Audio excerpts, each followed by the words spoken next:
Whoop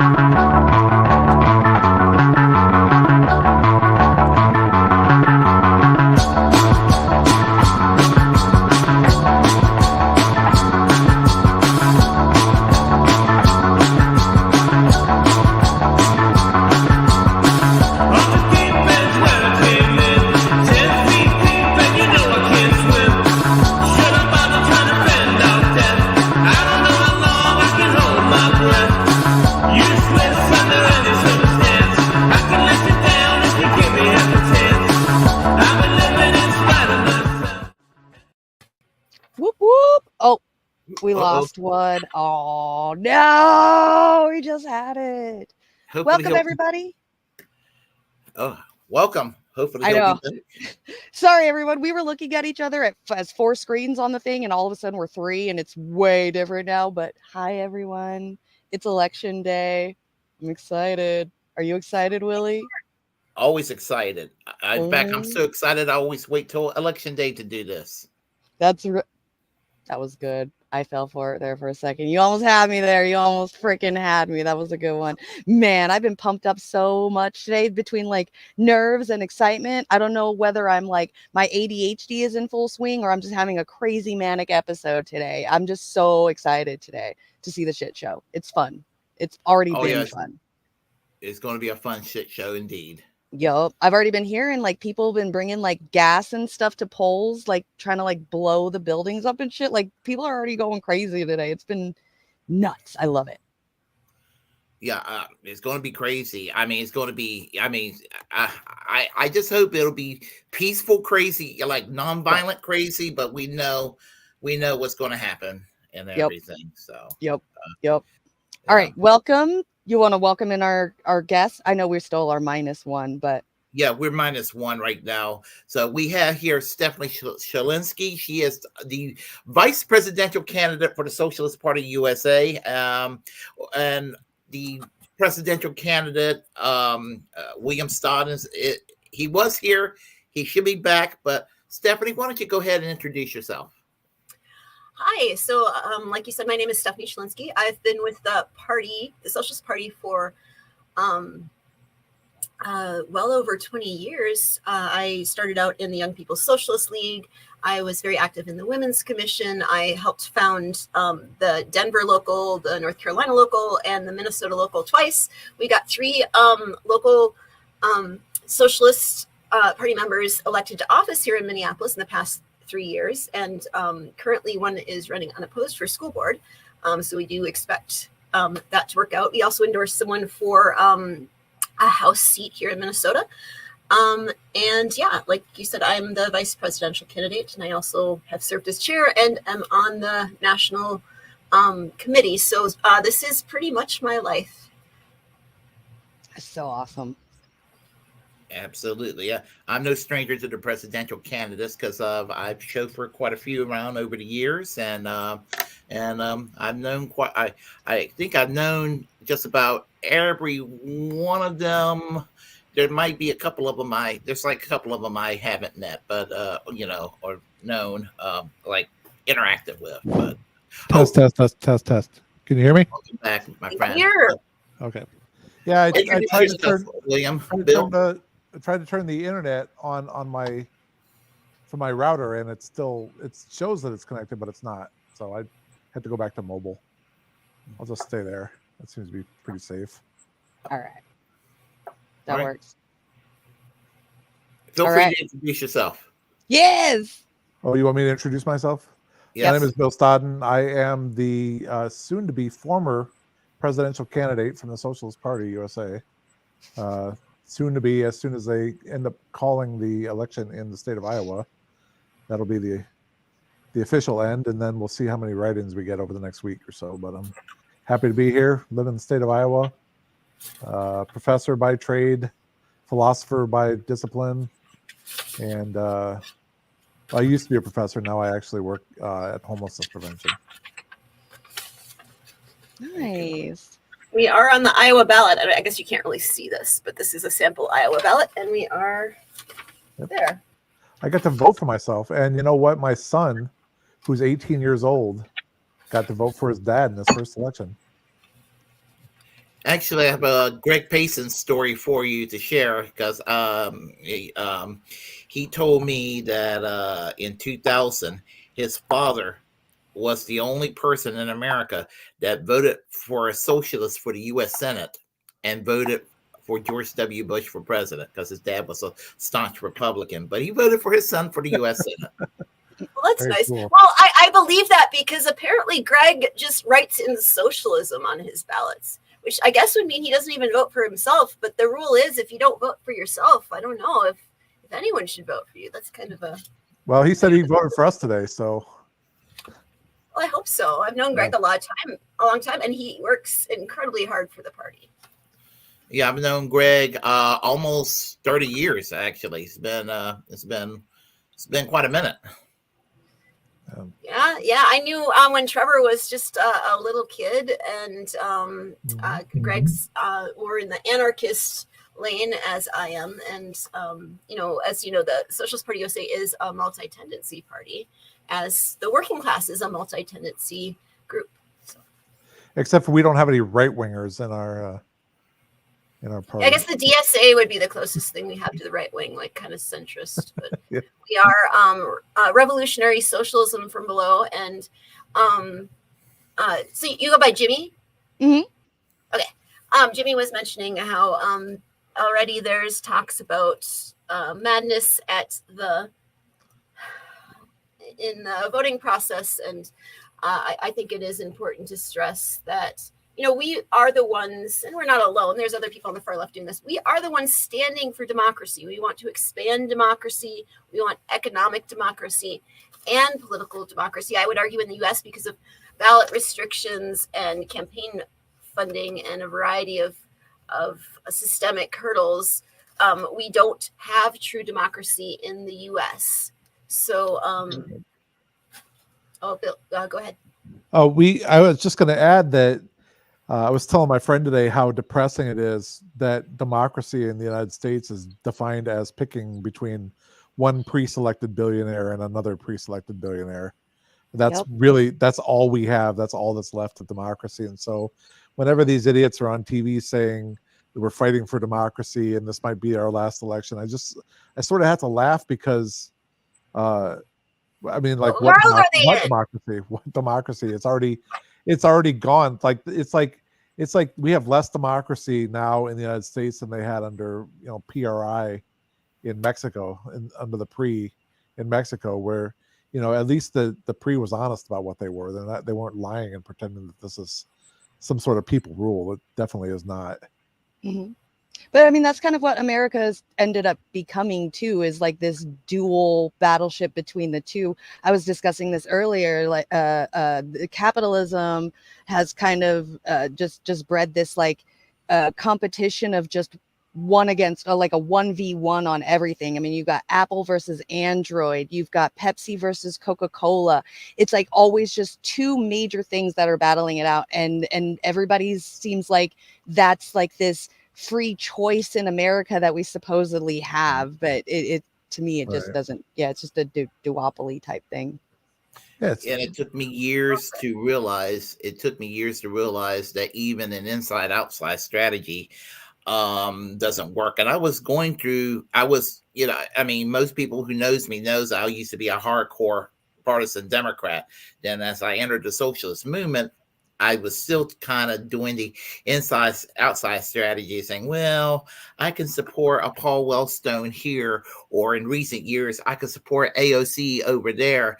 And then you're going to end up being disappointed even by them. And I don't voter shame, but it's my conscience that I can't ever support anybody in the duopoly again. So I am now 100% outside the two-party system because in this country, the Democratic Party is in the same area, is slightly to the right of UK conservatives. And that's not where you're supposed to be. Even if there's a tiny social democratic wing in the Democratic Party, the corporate structure of the Democratic Party will make damn sure their hands are tied and can't do a damn thing. So you're going to just kind of have to do it yourselves and find electoral alternatives if you do believe in electoralism. And I'm starting to doubt if electoralism works in the United States anymore. Well, you have to take a look at who endorsed Kamala Harris. You got your typical, usual suspects like Oprah, and I suppose Beyonce and Taylor Swift both endorsed Kamala Harris as well. But also Dick Cheney and Liz Cheney, who 20 years ago, that party was completely against. So why is it that they're out there going and celebrating the fact that the warmonger neoconservative Dick Cheney is out there? It's not that Dick Cheney moved. It's the Democrats moved to the point where Dick Cheney could endorse him comfortably. He was Trump before Trump. Yeah. I mean, if you think about it, if you think about what Dick Cheney was back in 2000, 2002, 2004, the Democrats were the evil, the great evil Satan in this country. There was no working with the Democrats. We couldn't work, in any way, shape, or form with them because everything they stood for was wicked. But now he's endorsing Democrats. It's not that the Democrats, or it's not that Dick Cheney suddenly grew a heart, because we all know he keeps his heart in his pocket. But the fact is the Democrats have shifted so far to the right that it becomes possible for Dick and Liz Cheney to still hold their beliefs and still hold all their ideas and their principles, and yet still feel very comfortable endorsing Kamala Harris. And I think that's something, that's very telling in this country, that the Democrats are where Dick Cheney was 20 years ago, and the Republicans have moved that far to the right where there's still tiny little bit of daylight between them. Well, there's a tiny little bit of nuance. You could say that the Democratic Party today is where George W. Bush and Dick Cheney's Republican Party were 20 years ago, right. But they just don't hate minorities and LGBTQ people as much. Right. Yeah, they got the bombs and they got the genocide, but they got the rainbow flag on it, on the bombs now. It makes all the difference in the world, right? Yeah, it's really important that they put that rainbow flag on there. Yeah. So it's just disgusting how the politics is in this country, and there's not even any talk. Like 2016, as depressing as that election was, at least in 2016, 2020, there was talk about labor law reform and vaguely Medicare for all. They're not talking about that now. And Kamala Harris rather be embraced by Dick Cheney than to work for Medicare for all. That's where the Democratic Party is. That's right. It just gives credence to that ratchet effect theory of the Democrats, and also makes you realize that maybe they're both just controlled opposition, that they do this kind of stuff, the Democrats veering to the right a little bit, so that they always get their way, that there always will be a two-party fights and nothing will ever come of it. Like a controlled opposition on both sides at all times, no matter what. Exactly. And when Roe versus Wade got overturned, I have a theory about that. And my theory is basically this. I think that a lot of Democrats were happy, and I think some Republicans, some pro-life Republicans, were actually kind of sad because they didn't have that carrot stick to the pro-life movement anymore, and the Democrats have a new carrot stick, and they didn't have to talk about the hardcore economic issues, and then they go around blaming Bernie Bros for Roe versus Wade being overturned, when it was Mitch McConnell that was doing what he was doing when Scalia died and when Ruth Bader Ginsburg died and all that. That was Mitch McConnell's doing. That was nothing to do with them. And what did Biden do when he became president? He could have expanded the courts or imposed term limits or something along those lines. Combination thereof. Didn't do a damn thing. No. Yep. Yep. Yeah, all of the outrage that the Democrats put up over these last 4 years has just been for show. It reminds me of the whole thing where the Democrats were kneeling in kente cloth, pretending like there was all like white millionaires, celebrating Juneteenth. or whatever. Oh, it's ridiculous, man. I don't know how anyone in this country who, I'm not black, obviously, I'm a white guy, but someone who has the heritage that would wear a kente cloth, I don't know how they could possibly like go through their day without being offended by that. But Yeah. maybe they just looked at that and said, well, that's just white people doing stupid white shit again. We be doing that a lot. Just ignored it after that, Yeah. Yeah, exactly. Yeah. And, to me, when I look at the choices, I'm like, is there things about, there are things about Trump that's scary? Sure.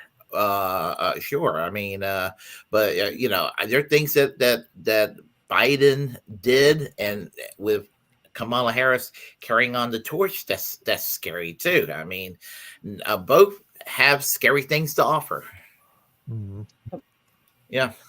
So there's no alternative but to either just look for another alternative or just not vote and work in direct action. Yep. And for me, I'm compromised with a graveyard shift, but if I can, I encourage people to do direct action. That's where the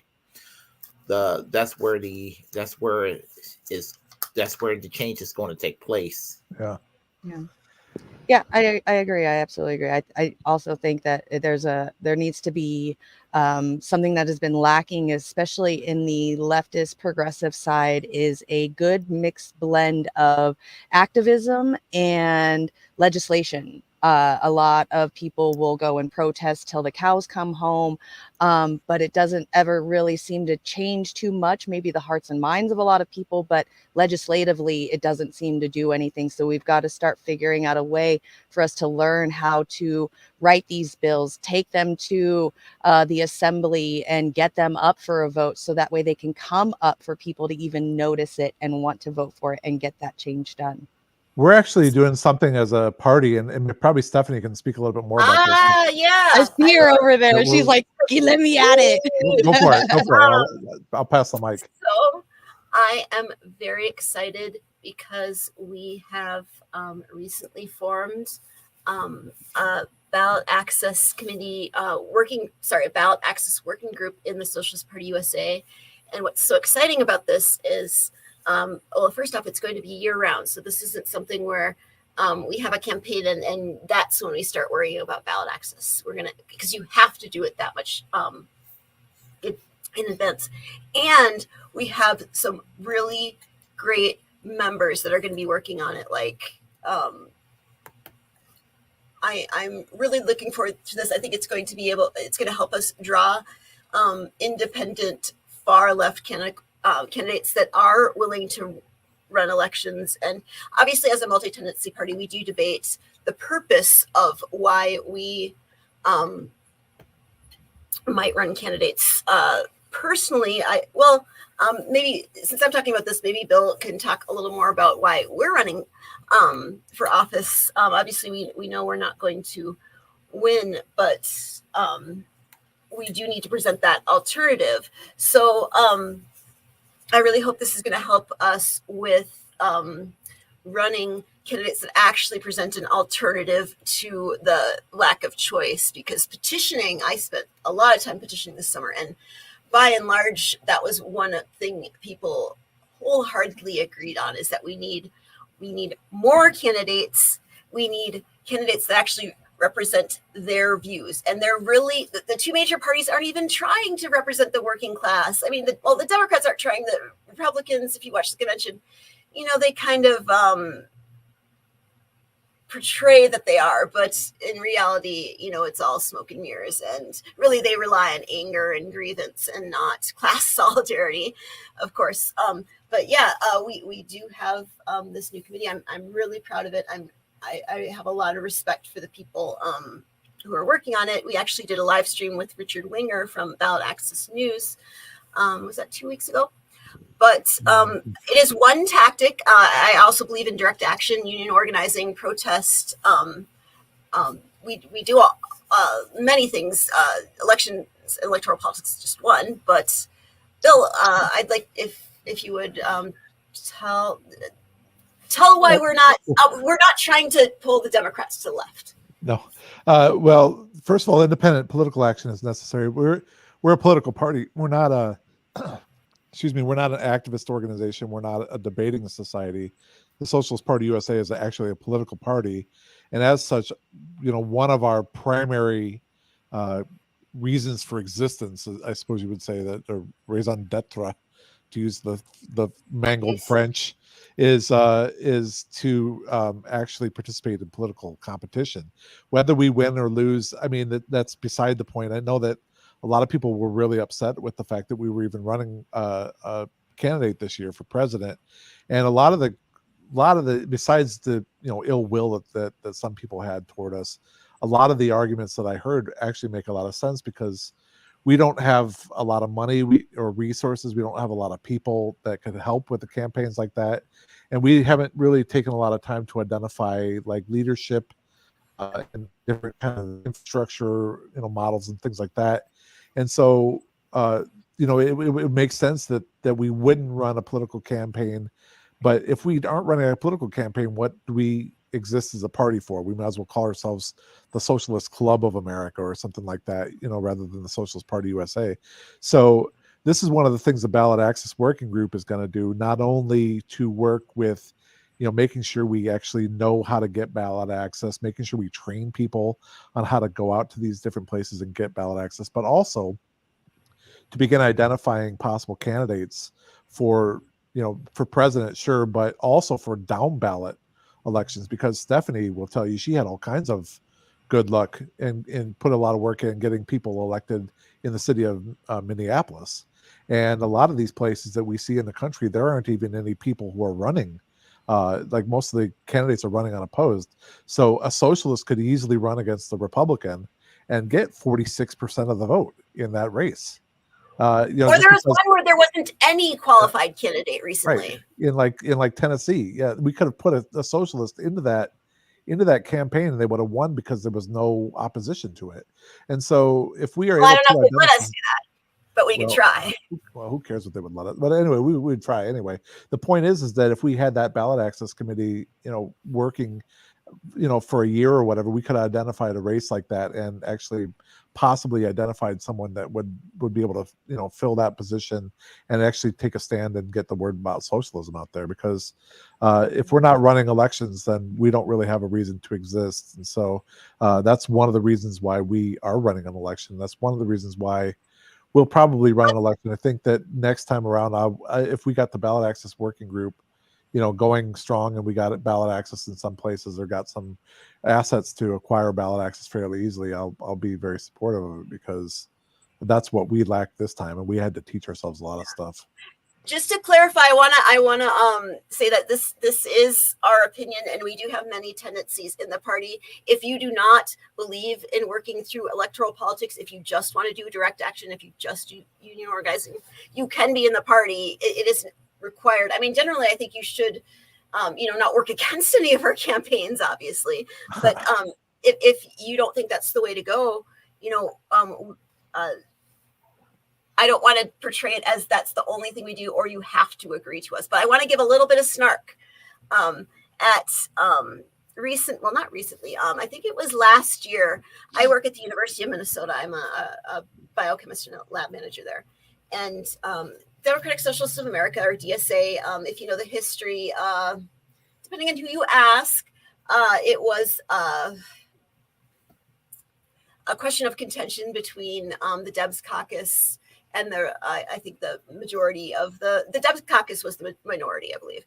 And they were the more far left in the Socialist Party of America, and the roots of the Socialist Party USA are in the Debs caucus, whereas the roots of DSA are more in the majority of the SPA, and they merged with another group.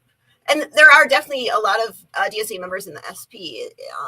I mean, we did have that conflict, but we don't believe in, we are an independent group. We don't believe in just trying to, pull the Democrats to the left.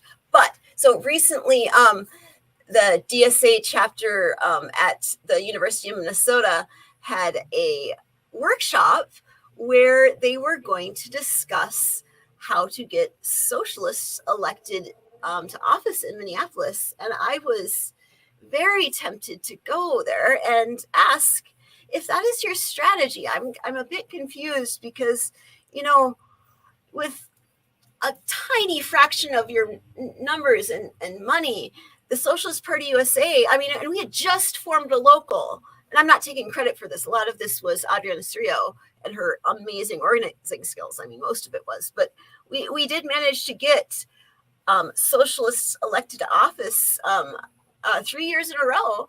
And 3 years in a row, I believe that I don't think DSA ever endorsed any of our candidates. And they do have a tendency to endorse the Democrats. So is that their strategy to get socialists elected to local office in Minneapolis, is to endorse the Democrat over the socialist? Because if it is, they're doing a bang up job. So thank you, DSA. I don't quite understand it, but keep working your magic. Well, if you count AOC as a socialist, then I suppose that they were successful at that. Mm-hmm.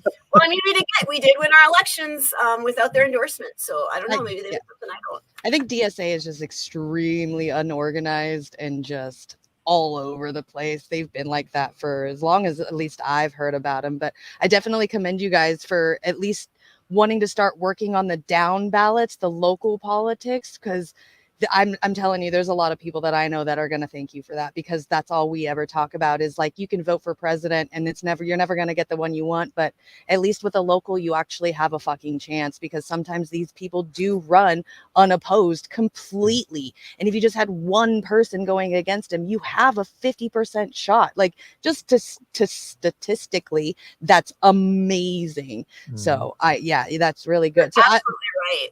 Right. And that's what I was going to ask you guys. So once you guys' campaign is all over and done with, is that your guys' next step, is staying in the Socialist Party and starting to work on a lot of that? Well, that's the thing we're going to be doing between now and the next campaign. Okay. And so the thing is that Stephanie has a lot of experience in the local level already. And we had some people who were working with us who also have a lot of experience doing various aspects of running the campaign. But I felt like, for me, we had over a year, we had about 14 months in this campaign. And I learned something about running for office like every single week of that campaign. Like, I learned something brand new. And the thing is that the things that I learned during this campaign, like, the Democratic Party just has whole, like, armies of people who already know how to do all this stuff and who are currently doing it right now, getting ready for the next election. They get that's right. They get paid. Yeah, right. We are all volunteers. And so if we can take some of the organizational, I think that, was it Brian? I think Brian, our treasurer, made a really good point last time we were talking about how, because we endorsed the Green in 2020, we haven't really done party building or ballot access work in like 8 years. And all of the institutional knowledge that was gained by Mimi's campaign, which was fantastic, has been forgotten and lost. And so we were learning a lot of this stuff like from scratch. And my goal, my idea, it would be that we're able to take the information that we gain from this. And from a traditional standpoint, you might call our campaign a failure, because we got on the ballot in one state in Guam and got write-in status in about a dozen other states. And that took a lot of work and a lot of effort on the part of a very few group of very dedicated individuals to get even that. But the thing is, we gained a lot of really valuable, like, organizational experience in this campaign that if we can keep it up, we can transfer that onto the next group of people, whoever they are, so that they're not reinventing this wheel every 4 years. So they come in kind of and they can utilize that 14 months to their advantage, rather than having to reteach themselves how to run a presidential campaign. I remember when the first time I was doing write-in in 1996, and this was for Mary Calhoun. It was a learning experience for me. We weren't able to get Mary Calhoun on the North Carolina ballot as a write-in, unfortunately, but she did come to North Carolina to speak to us on the campaign trail and everything. And we gained a local out of it. We didn't have a local when I was doing the write-in, but we ended up with a local. we ended up with a pretty vibrant local for a few years. It was one of the more active locals for a while.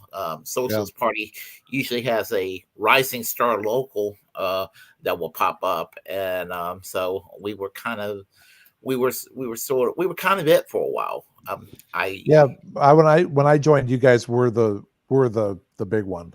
You guys, North Carolina was the big, and there's a lot of new ideas coming from North Carolina, and that was pretty impressive to me when I saw how organized y'all were and how there was like 15 of you. Actually, we ended up having 55 members, which was kind of high for a Socialist Party local. And I used to joke around and say we were basically the Wisconsin Socialist Party, but a hell of a lot younger. Willie, you know your history. I was actually the liaison to the Wisconsin Socialist Party, which they would call the rest of the Socialist Party the New York local of the Socialist Party, which was, I mean, if you know the history, you kind of know what that is. But I mean, my strategy is and always has been to stick with the party. I am almost loyal to a fault, but I really believe in this party. I believe in all the things that make us different as far as being multi-tendency, staunchly anti-authoritarian, socialism from below.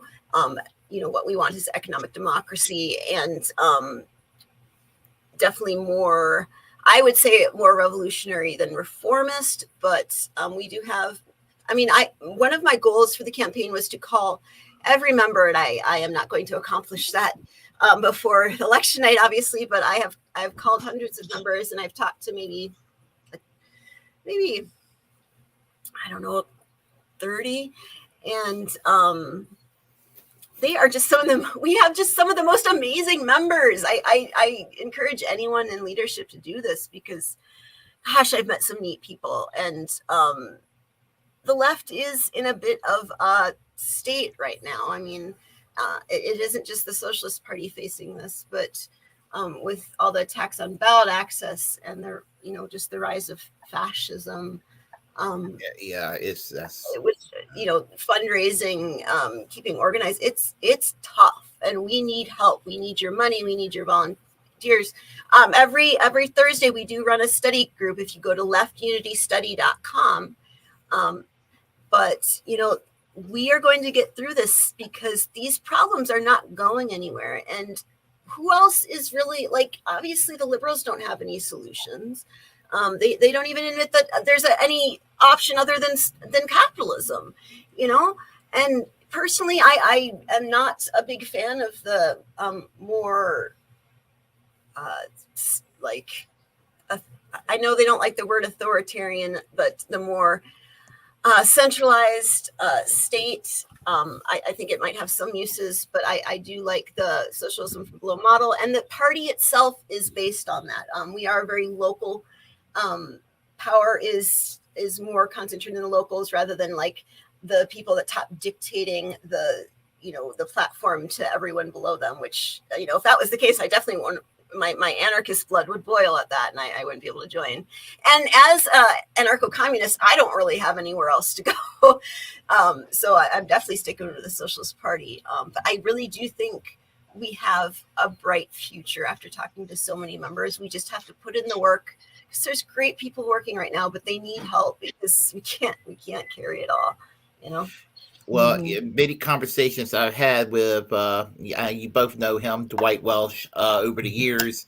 We kind of jokingly talk about seeing the world, and we still see the world through the eyes of our days in the SPUSA. And we were like, it's almost as if in the present, we're looking at the world still as we were 25 years ago in the SPUSA from that perspective.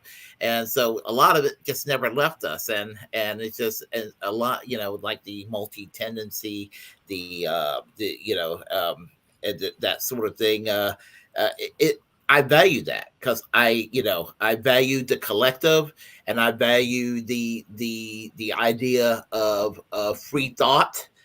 And they don't have to be, huh? What is free dot? Free thought. Oh, free thought. Okay. Yeah. I didn't know what What- thought was. Like, who's Wait, what's thought? free thought? That's Willie's accent. Yeah. Wait, what's free thought? We live in America. There's such a Yeah, thing? so I value them, and they don't have to be excluded from each other, and so I mean that part has always been entrenched in me. Although I came in there heavily reformed minded, I still have it probably a lot of it in me. I have turned more radicalized over the years, and disgusted with capitalism. I'm significantly more anti-capitalist than I have ever been in my life, and just seeing what capitalism has done in this country. And I'm at my wit's end, seeing what it's done to the United States, seeing what's done around the world. I mean, capitalism needs to be just needs to be done away with. Yeah, and just speaking about that, and Dwight, Dwight used to be a neighbor of mine. Basically, we tried to form a Southern Illinois local when we both lived in Carbondale. Like he lived, I remember less that, actually. less than a mile away from my house. But basically, I think that as a person who's kind of drifted in and out of the party for years, and I'm more in now than I was. I think that I came to the Socialist Party in around 99, 2000. Because I was looking for a home on the left, and the party itself has always been an organization that would accept someone like me. That's basically, I'm not a Marxist at all, and I make a point of saying that because I think that we have a lot of Marxists within the party, and I think that it's very easy for them to get the idea that is the only way to possibly see, socialism. I'm not a materialist. I would consider myself more of a post-materialist, in that I think that we need to have an ethically organized society. And if we ethically organize society, however that shakes out, eventually it will look like what people call socialism. It's not because I'm convinced that dialectical materialism is something real. I believe that there are class conflicts and class antagonisms, but that's not the single driving force of history is the antagonisms working themselves out. I think that there are a lot of things that even people who are bitterly divided on the question of economics have in common. And if we all want good things for society, we should all find out what those good things are and work for them. And I just happen to think that equals socialism. And so the Socialist Party has always been a party that is willing to take a weirdo like myself and say, okay, you can be in the party, you can help us. We need work, and we can agree on these 9 or 10 things or whatever in the statement of principles.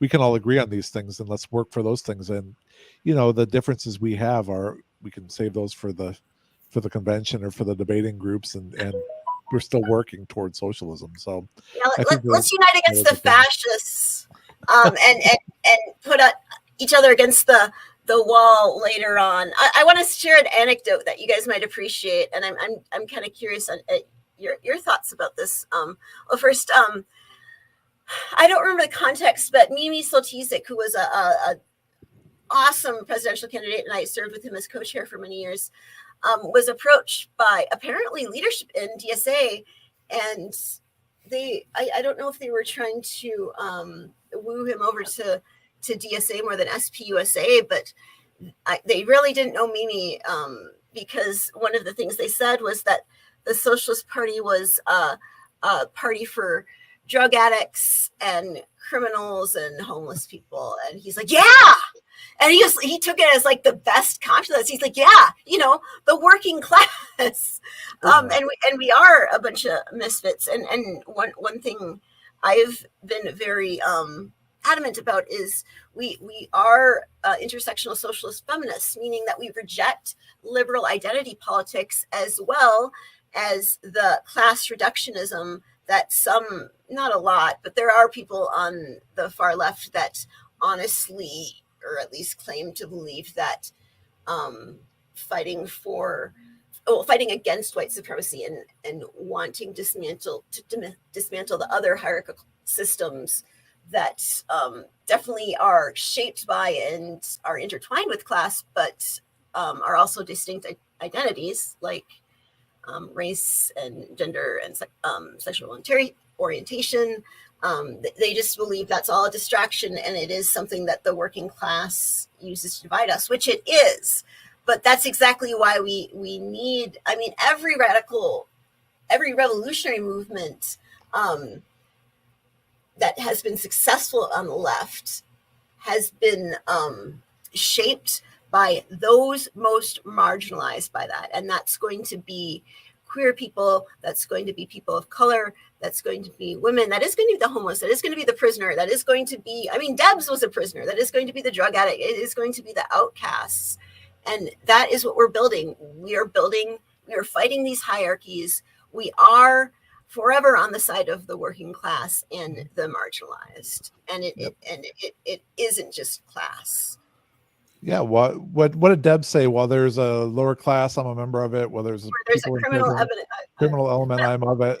You know, that's actually what he, you know, that was the core of his ideology, is that we take the side of the people who the ruling class throws off, because those are the people who, number one, you know, are the people who have the most to gain from what we're trying to do, and number two, those are the people who are not going to be the people that stick us in the back when we're all out there fighting on the line. They're going to be the ones that are fighting to the death. Those are the people that those are the people that we come from. Well, and I know your guys' background is with the more like dirtbag or left. So I'm kind of curious where you kind of stand on the feminist issue. He's the dirtbag left. He's a dirtbag left. I don't say that as like a negative. Although you're a dirtbag. Yeah, I'm a dirtbag. Well, I use that term because it's just funny. I just think it's a funny term. It's cute. So I was like, okay, I'm a dirtbag leftist. I just basically. That's always been dirty. Huh? We've never done the high road. The left has always been dirty. I don't think we're moral about it. I don't think we're like we're shady and like manipulative, but we've always been dirty and vulgar. I try to not be vulgar, Stephanie. I do too. That's kind of my Minnesotan side, but I have no problem with it. It's just not my personality. What Amber Lee Frost was basically saying in her 2016 article when she was commenting on the Chapo Trap House people about what they was calling the dirtbag left and everything. It was it was basically turning vulgarity into a political strategy, basically. Not being politically incorrect, like you're being a racist, misogynist asshole or anything like that, because I'm opposed to that. But just being off color, off the cuff, just to make points and really to jab at the powerful. It's a way to punch up. Yeah.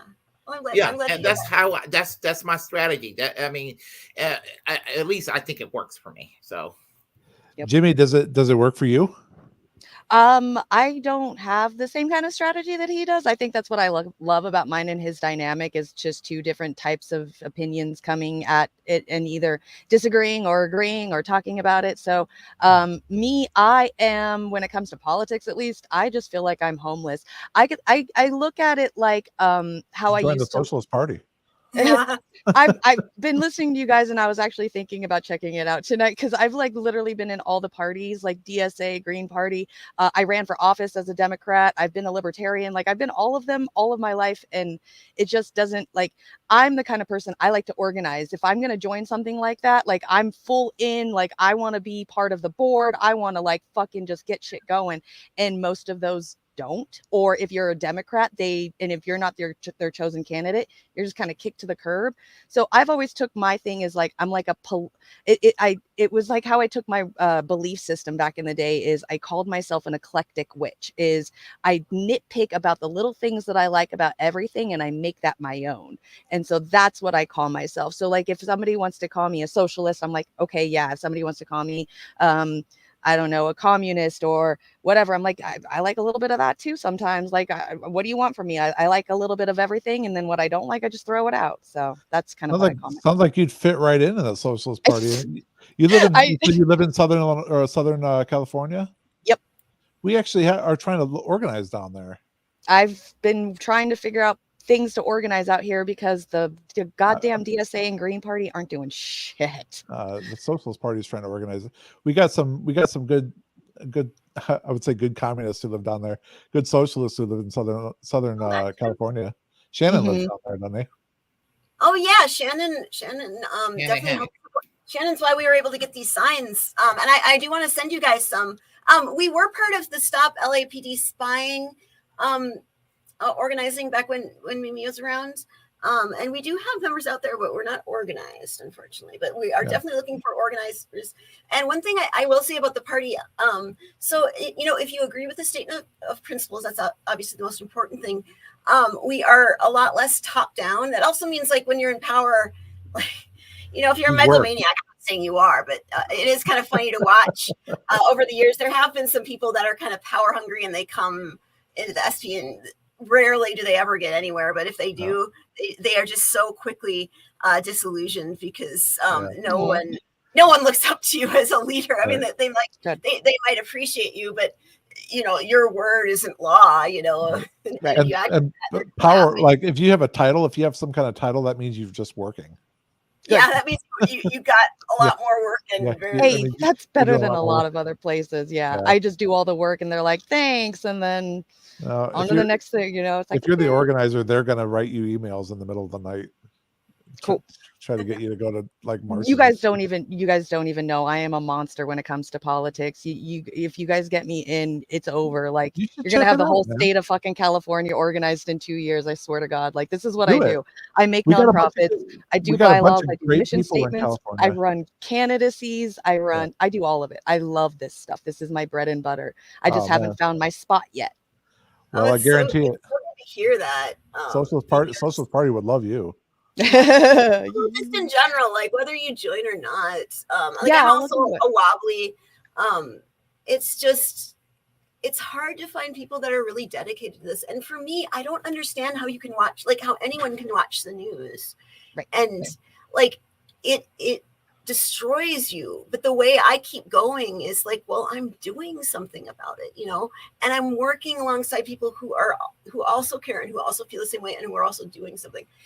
And that is so much of a life draft for me. And like I'm doing awesome now, but like in like my darker days, like I was a teenager, like I said, I was a little older than a teenager when I joined, and I really did not have a lot going for me. And it might have honestly saved my life because it gave me so much purpose. And I weighed all the different parties, and I kind of did it backwards because most young people come in, they join the Young People's Socialist League, and then they join the Socialist Party. And I was fortunate to have someone like Susan D'Orazio, who I'm guessing, Willie, you knew Susan, right? And Eric? I know Susan and Eric. Yeah, I know them. Yeah. They live in North Carolina now, right? Yep, they're in Carborough, I believe. Okay, that's what I was told. I would like to get in touch with both of them, and I mean, and I'd like to take them out to dinner and all of that. I really would love to meet with them again. If at the end of the show, if you're still in touch with Susan and Eric, I'll give them my email. Tell them that I would love to go have dinner with them. Take them out. My treat. Yes, let's go out sometime. Yeah. I know Eric.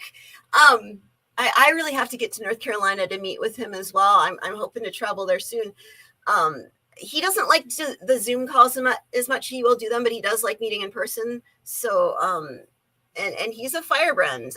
I think. Tell me about it. Yeah.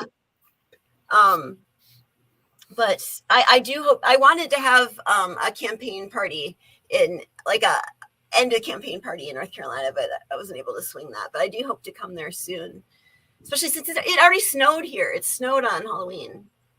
Ooh, you're lucky. We don't get snow in North Carolina, hardly ever. Well, that's how I view it, but because I actually like the snow in winter, although it lasts a long time. Yeah, Jimmy's not particularly crazy about snow, and I wouldn't blame her considering what she went through. I like snow. It's just the amount of that comes out here because Big Bear Mountain is ridiculous. So yes, just it's the weather change. and the environment's changing, everything's changing. I mean, I don't think there's ever been a time where we were stuck out here with 12 feet of snow. It's absolute. I love snow. I love shoveling snow, but when it gets to 12 feet, I don't want anything to do with it. I don't want anything to do with it. Nothing. Yeah, I don't think you're alone in that though. Man, being locked in your house because you can't shovel snow because there's nowhere to put the snow that's already piled up, that you piled up on the side. There's like no more, and all this new stuff. Oh man, it's so frustrating. Oh, it's so bad. Is that Big Bear? Is that by Palm Springs? Yeah. A couple years ago, we got snowed in for like 2 weeks. It was horrible. I used to live up in 29 Palms. Oh, okay. I go out there literally all the time because it's like gay central, so it's like my favorite area to hang out. in 29 Palms? No, wow. Palm Springs. Palm Springs, okay, yeah. okay. 29 Palms is more of like an older retirement-ish areas. It's military. It's all military and meth addicts. Yeah. So now we're all trying to figure out, okay, is Bill gay or a meth addict or retired? Just go with all of it. Just go with all of it. No, I was in the Marine Corps. I lived in 29 Palms in the Marine Corps. Okay. I'm a military brat. I grew up and graduated from Edwards Air Force Base. Oh, okay. So I'm just been out here in this, desert California, literally my whole life. I went from graduating there and then owning a business on there. So I've just like never left there for the longest time, and then moved up to the mountains, and it's like a whole different experience. It's so nice. Yeah, if I could afford it, I'd live out there, but I have to win the lottery first. Yes. I thought you were going to Cuba. In Minecraft. Not really. You said in Minecraft? In my dreams. Originally, I'm from California. Yeah, I was born out in Mojave Desert, right next to Edwards Air Force Base. Oh, wow, interesting. Were you at like a music festival, or? Huh? Were you at like a music festival? Because you said you were born in the desert. Yes. Well, the high Mojave Desert, that's what they're all known for. Like, so Mojave, Roseman, Lancaster, Palmdale, they're all known as like the Antelope Valley, High Desert, Mojave Desert area. Okay. Yeah. So no, I was born in a hospital. Don't worry. I think. I was not. I was born in the back of a pickup truck in a KFC parking lot. See, now that sounds like a country song. Right? Yeah. Because the doctors didn't seem to believe my mom knew what she was talking about. Jesus Christ. I was born in a pickup truck in the back of a KFC. Can you imagine, like 5 minutes later, she's calling the hospital and there's like crying baby. She's like, I told you, fuckers. Yeah. I mean, because where I grew up, like my hometown and my house, I mean, I didn't grow up in a town, but it was so rural. That was back when my street number, there was no number. It was just postal rural route blank. So they drove a long way to get that hospital. And I'm sure I take after her a bit. So I'm sure she put up the best fight she could, being in labor and all that. But it is a consistent problem that women aren't taken seriously about their health care complaint, especially Black women of color. Yep. Oh yeah, and to answer your question too earlier, I am a big feminist. I am huge. I do feel bad sometimes, but I also know that it is the blame of the patriarchy that is trying to equalize women, making men feel less than. So I do have empathy slightly for men, but still I am a woman, and standing next to a man feeling like the rest of the world looks at me as second class citizen or less than, it still has that rumbling in my fire to be like, no, I'm sorry. I've got to be a feminist. I'm sorry, girl power. I'm a Spice Girls generation girl. I'm a girl's girl. So it's just how it's going to be for me, like girl power all the way. Well, I think what men need is more feminism, because especially the problems that they're facing with expectations on men and emotional issues with men, and just like I can't bring myself to think of one major problem facing men specifically that feminism wouldn't be a boon to, honestly. But I do think it is important that, I think it's kind of a myth, at least when we're talking about socialist feminists, that feminism is all about blaming men or only seeing women as victims and only seeing men as beneficiaries. It does obviously, women are primarily the ones that are lower in the hierarchy, but that doesn't mean it's great for all men all the time. I think it is overall a negative for men. as all hierarchies. I mean, I worked in luxury hotels for a long time, so I did get a bit of an inside view on how miserable even the ultra wealthy are. I mean, having power over your fellow human beings, and Bill and I were talking about this a little bit, about how being motivated by hatred and wanting to keep people under your thumb is just a miserable way to live, you know? Yep. I completely agree. As a resident man,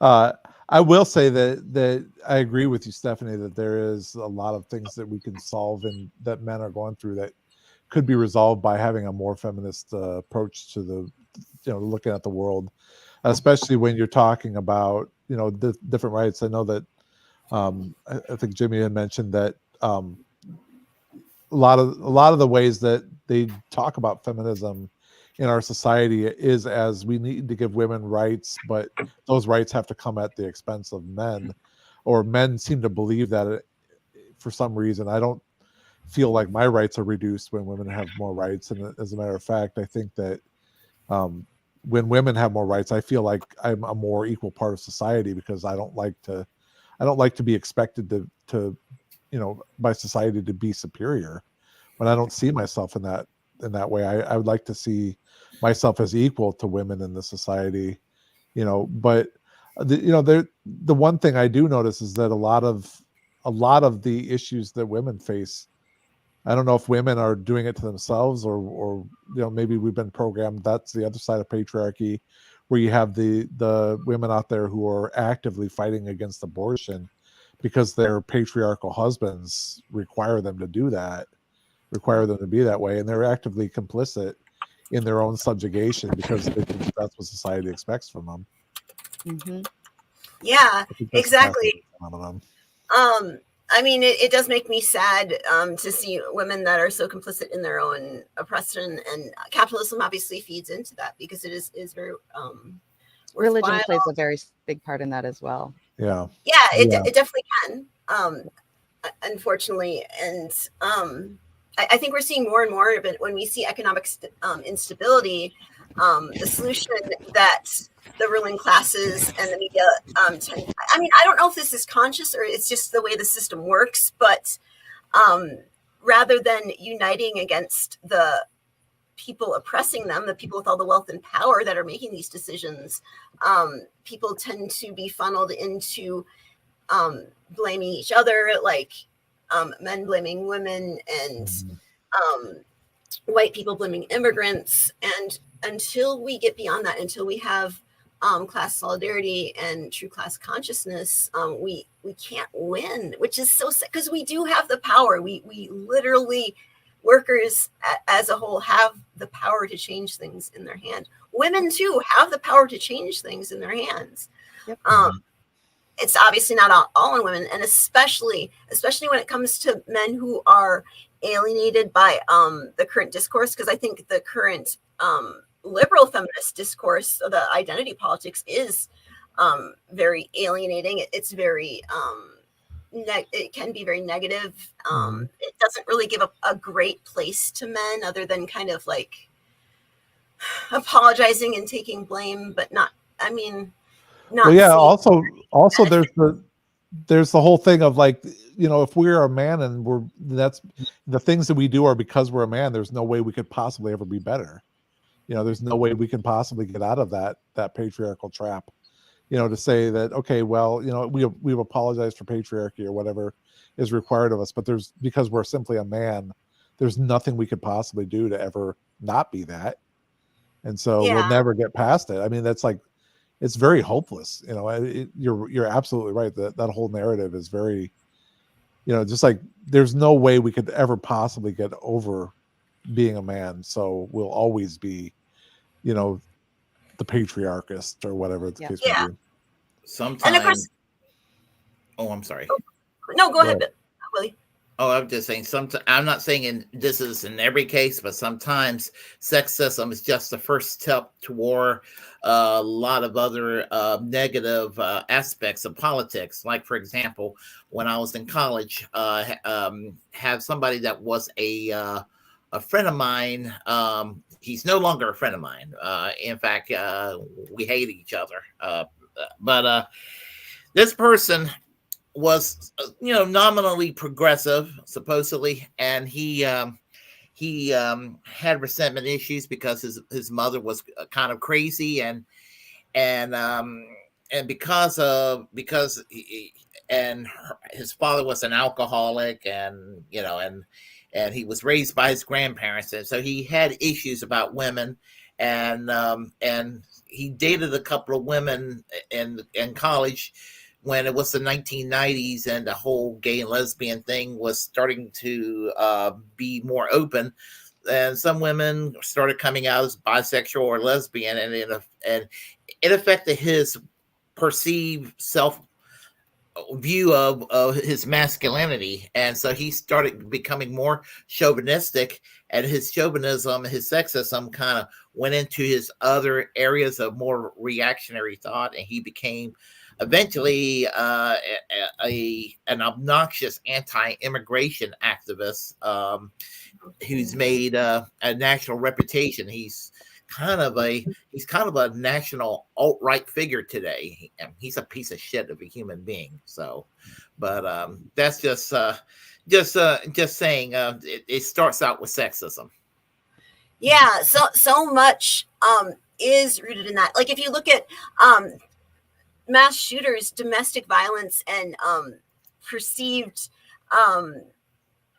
grievances against women, which those grievances always seem to be rooted in I want women's bodies and they're able to say no to me. I mean, no matter how they word it, that ultimately seems to be what they're mad about. Well, at the same time, they are telling women that if they have sex with men, that they're worth less as a person, that their worth itself is wrapped up in having sex with men, but only one man, and that sex actually ruins your body, and that they'll respect you less if you have sex. And also they can't decide whether women actually don't enjoy sex at all. Like it just isn't a thing, which I think is what Ben Shapiro and Jordan Peterson landed on, is that women only pretend to enjoy sex to manipulate men, or like because they can't do it themselves to their wives. Sorry, yeah, did I say that out loud?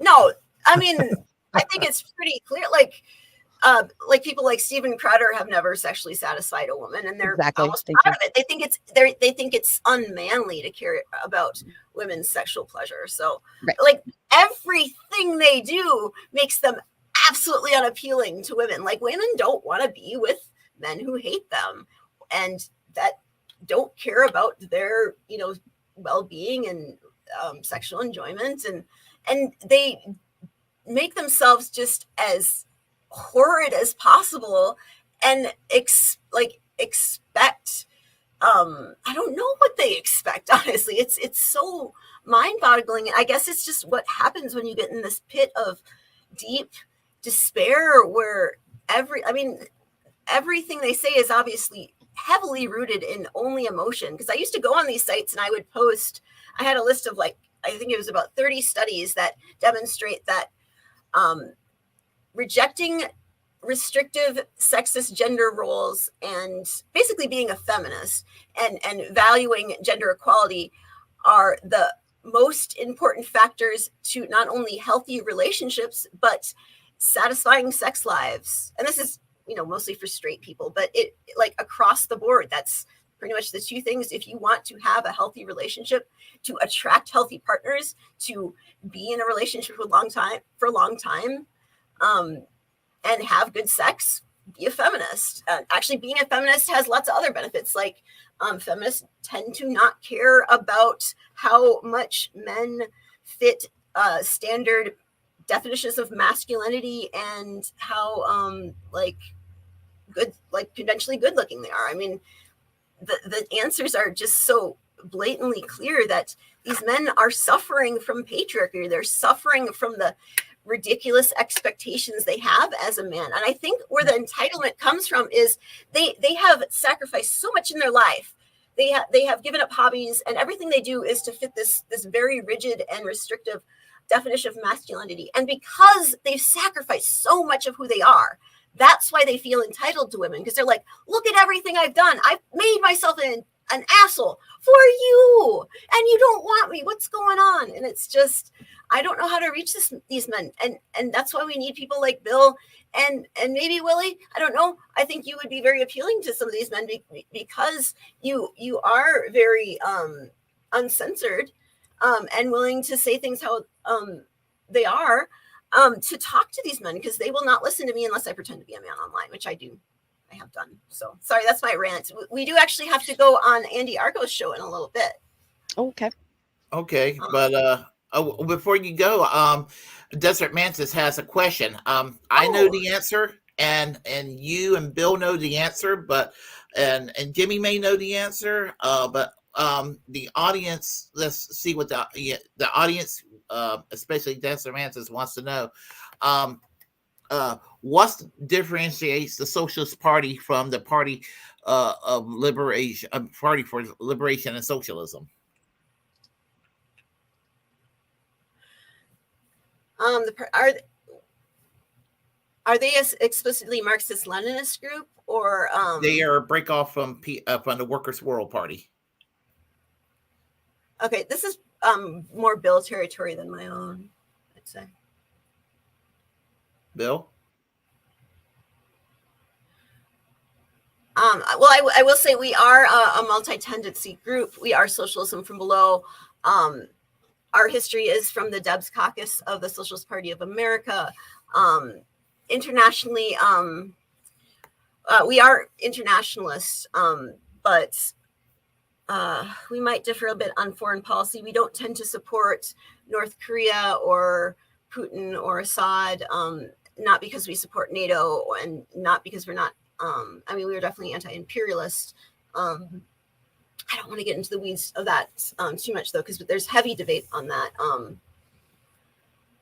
You know, I don't want to misrepresent PSL's platform. I would wager that we are more decentralized in our power structure and more local based. Our dues are probably a lot lower. Expectations for members, we're a little less strict on that. And I do think that's important. As much as I want members involved, I know that, especially for women that I work with, like if you have caretaking work and you have kids and you're also working a job, you know, you might want to join a party and you might want to pay dues, but you might not be able to go to all the meetings. And I think sometimes if you have those strict rules for joining, not saying that they're wrong to do it, we're just a different tactic.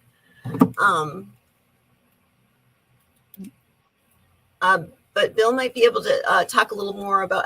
Can you hear us? There we go. No, I don't think so. You know, if I can get an email, I have written. I wish I could like pull it up, but I'm trying to be candid rather than just like reading from a script. I have written something short but comprehensive on what does differentiate us as a party, and I would be happy not only to share it with any of your commenters, but actually have a conversation one-on-one. Is that weird? Nope. That might be overstepping my bounds. No, I'm already thinking about inviting you guys back again because I absolutely adore you guys. Okay, I'm gonna put my email in chat. Yep. It says join the chat. Yeah, it should be a private chat slot on the side. Oh yeah, if you put that in there, I can put it up in the main chat for everyone. Okay, my email is just my last name.s@gmail. So Cholensky.s@gmail. Cholensky.s@gmail.com. There you go. And also, I'm gonna post what I have written on that on Facebook, and add me on Facebook. Yes, I just saw that you added me on Twitter, so I added you back. So we're definitely following each other on Twitter.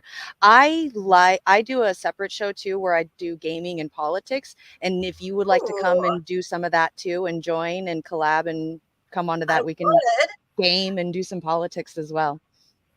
I haven't played much other than like Final Fantasy from like way back when, but okay, so easy role playing builder fantasy type games. I got you. I got you, boo. I got you. Okay, and you have my contact. So. Yes, I have it. Yeah. No, I'm so excited about you guys. I can't wait to like look into you guys, maybe start working with you more. This like exceeded all of my expectations. You guys are amazing. Yes, I really am. Thank you, Willie, for introducing me to them. I'm super, super impressed. Yeah, there's a lot of great people in the Socialist Party. Thing about the Socialist Party is you can actually touch history. It is the strangest thing. You've actually can touch history. I mean, like people like David McReynolds, which I'm sure Stephanie and Bill remember David McReynolds. Oh yeah, I knew. Yeah, can you hear us, Bill? I don't know, Bill. Poor Bill. I don't know what's going on with Bill. Yeah, he needs a break. Yeah. I don't know why I can't join chat, but I actually cosplayed as Adia from Final Fantasy. No, that's Final Fantasy VIII. I did cosplay as Tifa from Final Fantasy VII. You've already got my Twitch up in a hoopla right now. They are having a blast with you already.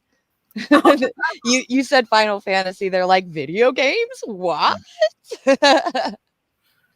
Bill, can you hear us now? Bill, can you quickly go over what's different between us and PSL? Uh-oh. I got to log off and join Andy in a bit. Got it. Okay. I will be getting a hold of you shortly.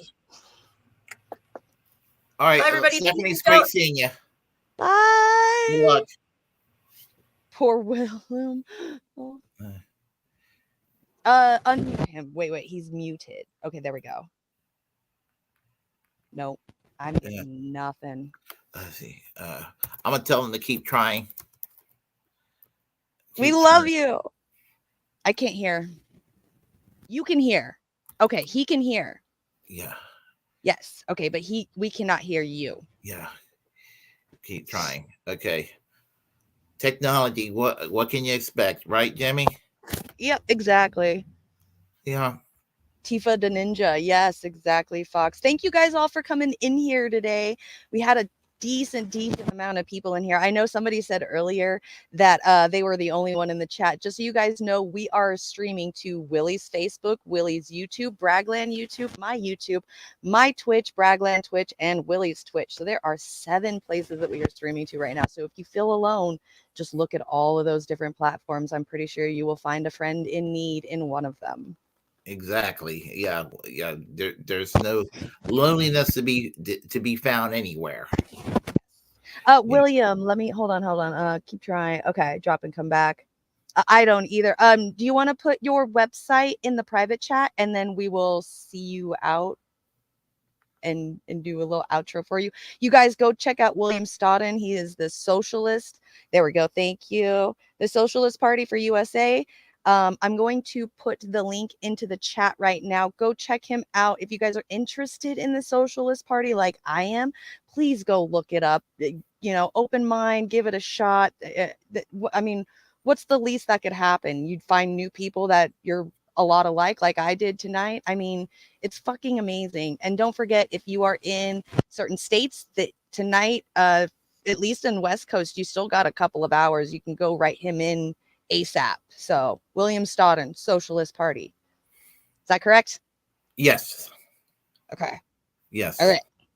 Thank you so much for coming on today. We appreciate you guys. Yeah. All the best. And we'll bring you back. We bring you back. I promise. Yes. Yeah. Please do come back. Yes. Absolutely. Yeah. All right. All right. Well, that was fun. I just wish that there was no connectivity issues with Bill. So yeah. As I said, I've known them for quite a few years. Hold on. That's so he's cool. Trying to come back. Hello. Yes. He said, just kidding. Nothing. Oh. He's got nothing. I'm sorry. Oh. I'm gonna ask him if he wants to give it another try. Okay.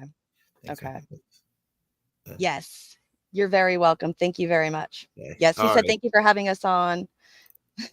Sorry. So yes, thank you guys. Go ahead, go check them out. Like I said, I put the thing in the and I have it right here on the screen down over by Willie. SPUSA 2024.org. Go give them a look. Check them out. I mean, like I said, you're just going to end up meeting some cool people, possibly. That was a lot of fun. They were so much more fun than I thought. Oh my gosh. Yeah. As I said, I've known these people for years, and it's like touching history. Like the late David McReynolds. He was the. Have you ever seen the famous photo from the 1960s in Madison Square Garden in 1965? The gentlemen, they're burning the draft cards. I remember. I think so. Okay, let me find that photo real quick. The Madison Square Garden. It's a famous, iconic. Yeah, no, go ahead and look for it, because I'm gonna start sharing the live election shit. 65. Look at this, y'all. Card. It's setting up. It's setting up, baby. We're setting up. Look, right. Trump is already in the lead, so that way he can start calling the election rigged. We ready. We ready. We ready. Is he really in the lead right now?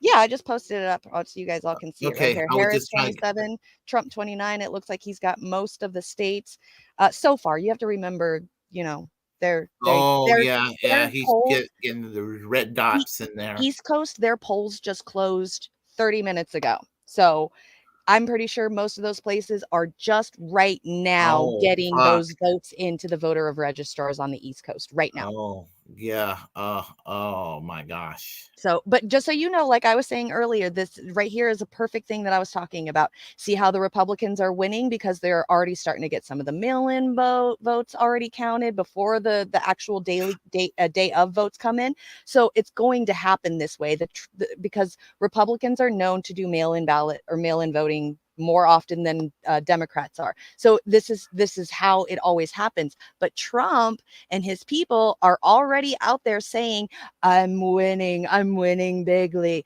And it's going to flip because all the today votes are going to come in. And those are all, I've noticed even more today with the college students, are all Kamala supporters. So it's going to flip. And that's where Trump and his people are going to say, the election's rigged. I won the elections. It's rigged. And it's going to be a repeat of 2020 again. I'm telling you now, I am calling this. Yeah, it's a scary thought. But I was noticing the gubernatorial race. I got some good news. Even though my Green Party candidate didn't win in North Carolina, the Republican didn't win is what matters. Because are you familiar with North Carolina's Mark Robinson, right? Yes. So I was told that Pennsylvania was the state to look out for. But then today, right before the show, I was told by Hirsch to look out for your state, North Carolina, because of something that's going on with that Republican black racist guy. That's he was like Black Hitler. The man who calls himself Black Hitler. Yeah. At a church, at a white church down in Spring Lake. Is it White? What's it called? Spring Lake. White Lake. I'm sorry, White Lake, North Carolina. He was at some church, and he started talking about some people need killing in a church service. I mean, it's like, that is fucked up, you know. He said that today. He said that several months ago. Oh, okay. And he was kind of referring to his political opponents, you know. So I figured that Josh Stein was going to win in North Carolina. So North Carolina did make history, strangely enough, tonight with Josh Stein's victory. He's the first Jewish governor of North Carolina. But Mark Robinson, as I said, when he won the lieutenant gubernatorialship in 2020, I just thought he was like the only thing that was unusual, he's a black Republican guy. I just thought, okay, he's like Tim Scott in South Carolina. He's, that's what I thought. I didn't think anything. I didn't make anything of it. He's basically Lindsey Graham, if Lindsey Graham was a black guy. But I was just like, no. He's basically Marjorie Taylor Greene worse. I mean, Yep. You know, It's you like know, that guy that they try to replace with Gavin Newsom out here in California. We were like, oh yeah, no, we'll take Gavin Newsom back, please. he's way worse than that guy, Larry Elder. Yeah, He's way worse than he makes yeah, Larry Elder look. He makes Larry Elder look like Cornel West. yeah, Yeah, I mean he's absolutely. bad news. Man, this is Yeah, interesting though to see all this right now, seeing this happen. yeah. I'm excited. I'm so excited for tonight, y'all. I cannot wait. Oh, this is gonna be so much fun. It's starting. It's Oh officially my God. starting. I was saying earlier, it feels like you're almost on like you're getting ready to go on a roller coaster. You don't know if you're gonna die, but you know you're gonna have a lot of fun, and it's really exciting but scary at the same time. Ugh, that's how it Yeah, feels. here's the thing: if they're going to do that, they should wait to every ballot is counted before they, because that's just going to just get people's conspiracy theories going. I think that's the fucking point. And plus, people are too impatient. We are a society of instant gratification. We want to know now. And plus, the media is not helping. I mean, look at you've literally got like a state by state coverage right now, like a playthrough on repeat on NBC right now. So, I mean, they ain't helping either. But this is kind of like how our society is. I mean, it's the same with like football. Look at they do the same kind of promo for football, get you all ready to watch football, and then you watch football on Sunday, and it's like 15 minutes of actual gameplay, and the rest of it's all fucking commercials. Like it's the same shit. It's all you get them all pumped up and ready and watch it, and let's fucking go. Just to sit around and wait. We all know we're not going to get the election results for at least a day or so, but it's fun to watch the shit show. I tell you, the first time that happened in my life was in 2000 when it was, what was it, 2 weeks before it was finalized. I mean, with what happened with between George W. Bush and what's his name, Al Gore. I mean, when I woke up in the morning, it was just kind of like, oh crap, there's no, I figured sometime in the middle of the night that they were going to figure out who won the election, but it was just like it went like day after day. I mean, just like, holy crap. We went about a week and a half before, I think it was about a week and a half before they decided, well, Kathleen Harris, Secretary of State, Governor Jeff Bush, and a Reagan-Bush stacked Supreme Court decided to say, hey, we're going to appoint George W. Bush as president of the United States. And then, then the shitstorm happened. Mm-hmm. Yeah. So, I remember that like that. That was yesterday. Of course, that's 24 years ago. It seemed like yesterday. Yep. I know it. That was I was too young to know politics, but I definitely remember Al Gore and all of that shit. Yeah. Yeah. So, but Florida. yeah. So, but anyway, we'll see what's going on. 30 to 105. That is massive. Yeah. So far, like I said, it's still early. Things are coming out. So Republicans are going to hit the ground running at first.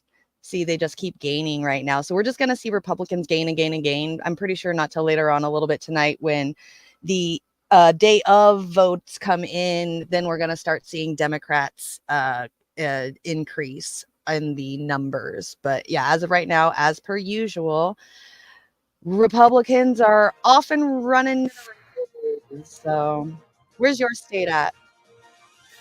Is it like over here somewhere? Oh, let's see. Is this for the Senate? There's no Senate race going on this year in North Carolina. What? Nobody's running? For the Senate? No, not for North Carolina. Just a governor's race. Why? Yeah. Why? It's just the sequence of years. I mean, we'll have I think we'll have another Senate race in 2000. We'll have it in 2026 and 28 because it's a 6-year cycle. Ah, okay. Yeah. Okay. Yeah, it just happens to just not be one this year. Got it. Yeah, this is independent. Of course, independent. It's fucking Bernie's state. Never mind. Yeah, just kidding. Yeah, I mean, I guess I'm glad he won. I just would never donate to Bernie Sanders again. That's my promise. Yeah. No, Yeah. that's all over and done with for sure. Yeah. But I'm not upset he won. I just won't donate anymore to him. There's nothing to donate. I mean, there's no reason to. Yep. Full disappointment. Yeah. So you got any plans tonight to watch this? What now? You got any plans tonight to continue watching this, or are you going to do something else tonight? Oh, I guess we'll watch it as long as you and I want to watch this. And if you got a video you like to share, you can, and you know to kind of take a break from this. Oh yeah, no, I've got another election coverage live stream to do. I was just wondering if you were going to watch this tonight, or are you going to go off and do something else and not even care? I'm stuck. Oh no. I mean, as far as we'll stay here as long as we can want, and after that, once we decide who's more or less winner, what have you, then we'll just take it from here. You're saying, I'm sorry, you're saying when do we want to cut this off? No. I know we have to cut this off at 6 my time, because that's normally what we're doing. I was just seeing what you were up to tonight, if you were going to keep watching the election. Oh yeah, I probably will keep watching this. Okay, good. What is the normal channel that you watch it on? What, the election coverage? Mm-hmm. It depends. I mean, as far as a platform, I would just watch it on YouTube, but I'll just kind of watch it on whatever, just kind of search around. I know I saw Breaking Points covering it too, I think. Right? Aren't Breaking That might Points? be as good of a point. It might be as good of a place to start, if any. Right. Yeah. I mean, they're definitely covering it. For myself, you guys, I just wanted to let you all know in about 20 minutes or so, I will be back live on my Twitch channel, covering the rest of the election night. Maybe have a game on in the background while we've got the election coverage. Me and Hirsch are going to be dual streaming, or at least collaborating together to talk shit about the rest of the fucking election night studio. This shit's gonna be fun. I cannot wait. Who do you end up voting for, just out of curiosity? Ooh, y'all are gonna be so mad at me. I didn't vote this year. I don't vote, Shane. Nobody knows. Okay, I didn't vote this year. And guess what? I have said to people, I'm this may done. be the last election I'll be voting. So I know. I just feel like it's pointless, like to get all hyped up and shit just to vote for a president that you're just gonna get let down anyway, and no one's ever gonna listen. Like, I'll do local and shit like that, but I'm one of those people who lives in a dry area, so I'm very far away from where I can vote. I don't have a vehicle. I don't have a way to get anywhere, and I don't know the people in my town because I don't like any of them. So I'm just like kind of didn't want to, but at the same time, I couldn't. Yeah, maybe you're right. no, I mean, as I said, I mean, I don't blame you though. I mean, I don't blame a lot of people. There's a lot of people that's kind of dropped out of the system. And I used to kind of be like, oh, you can't do that. I used to be that guy that would do that, but I don't do that anymore. I totally understand it. No, yeah, I don't care. Shame me, shit. I'm a glutton for punishment. I like it. No, I don't. No, that's been my policy in the last couple of years. Is when it comes to if you're on the left, you have to make your own choice whether you do the duopoly or whether you go independent or you opt out. I have my strategy. Everybody else has their strategy. Yep. And I'll tell people, you do you, I'll do me, and what's the term? Let 1,000 roses bloom, I believe is the term. Find something that's going to work. If it is going to work. Yep, I agree. Yeah. I say that it's our system's fault. I mean, our country is so really bad, like so in bad shape that a regular person like me, who technically could be considered like lower middle class, maybe even, you know, like, yeah, lower middle class, can't even figure out a way to vote. And yes, I see your thing in there. Wasn't there a mail-in option? Also, at the same time, I don't get mail. We don't get mail in our houses because we live in a mountain community. So we're all registered to a post office box, and my post office is 2 towns over. So even to get my mail and then vote and then take my mail to a drop box, which is the next town over, which is 7 miles away, to drop it off in one of those, it would be a 7-mile walk just to put it at a drop box. So I am technically like, I couldn't vote even if I wanted to this year, because it's just technically impossible for me to do it. So it's wild. It's fucking wild. But I see that in there, Max. Plus there was a lot of property taxes that were on the board. Yeah. Right. It's only if you get that. I know here in California, man, all the home stuff that were on the propositions, that's the one thing that I'm sitting here today, like, trying not to think of, because that does upset me. I've been just seeing multiple ads, just tons and tons of ads constantly for the last couple of weeks about all the different housing propositions out here in California.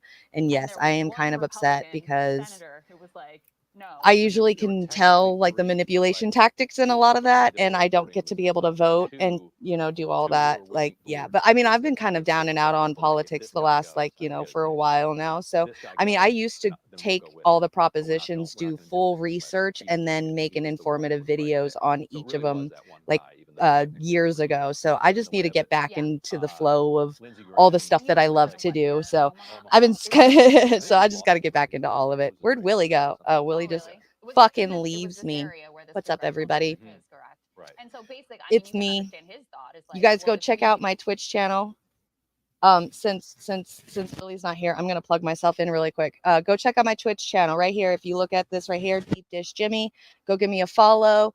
I'm, like I said, in about 15 minutes, I'm going to be streaming over with Papa Hirsch on his channel as well. We're going to be doing the election coverage the rest of the night until whenever the fuck we feel like we're done talking about this shit show. But it's going to be fucking fun. Maybe we'll like throw a little game in the corner or something, you know, so we'll be playing a game while we're fucking doing all this shit. I'm telling you, this is going to be a really fun time. This is the first of this thing that I'm doing over there with that. I really want to get this politics and gaming thing going.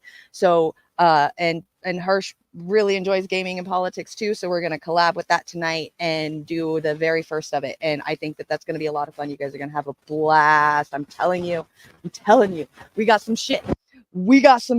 I'm probably going to be going through TikTok on the side, like scrolling through TikTok to see if I can find like the funniest fucking shit that I can fucking find on the internet. It's going to be fun.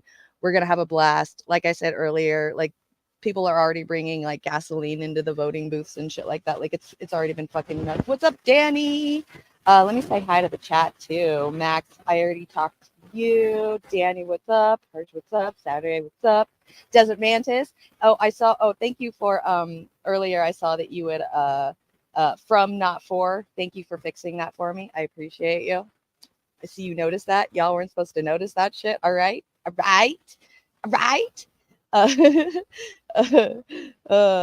Let's see, who else do we have in here? Me. I see myself. A Snipe Hunter. Good to see you. Who else do we have? Fox Tees. What's up, buddy? Thank you for coming into my Twitch. Daniel Berry Sports Highlight. Good to see you again. Sakudo. Daryl Hilton. Pista, Roxy, Game.Film. How are you, bud? You still doing your stuff? I see. It's been really cool. Who else? I. Very nice. Very fucking nice. Oh, I'm so excited, you guys. Tonight's going to be so much fucking fun. Here, let me put this back up because I'm tired of looking at my fucking face. Here you all go. Ugh. I don't know what these guys are even talking about. Another sort of excerpt DC suburb. But yeah, go check me out. Like I said, you guys don't hear. I'm going to do it one more time. Deep Dish Jimmy. Go check that out over on Twitch. I'm just shamelessly plugging myself right now. Go fucking follow me on Twitch, motherfuckers. I'm just kidding. I'm back. Hey, we were talking about how amazing you are and how lovely this show is.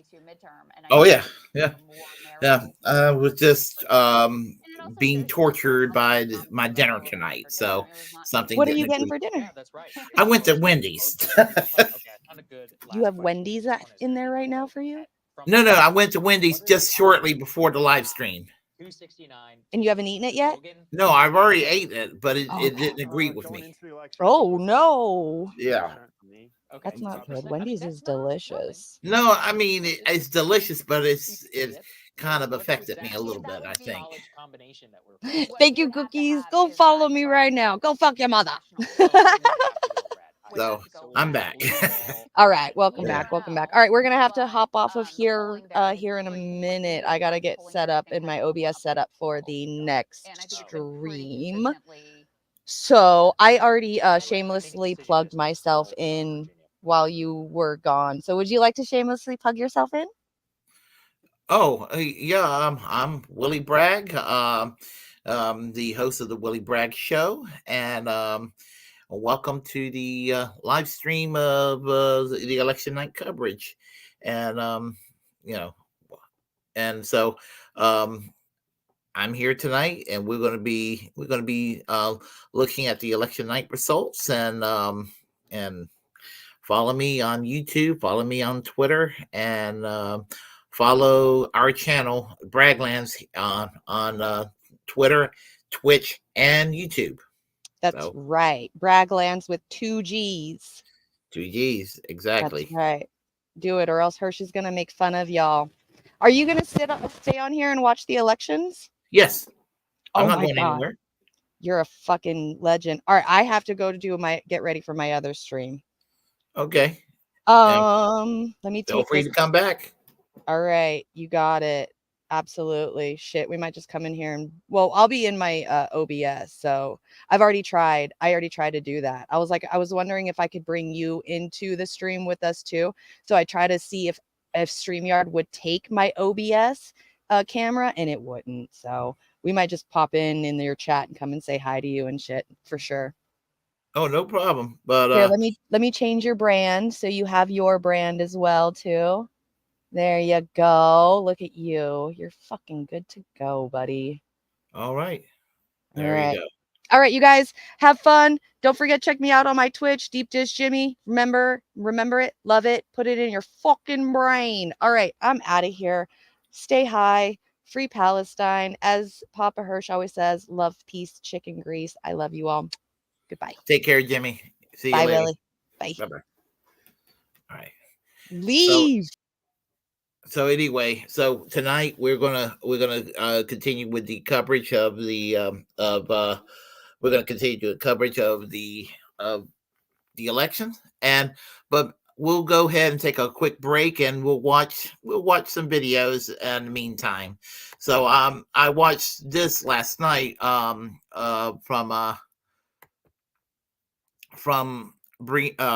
Katie Halper, Brianna Joy Gray was talking about the election and the attack against Jill Stein, of course. So we'll go ahead and have it set up.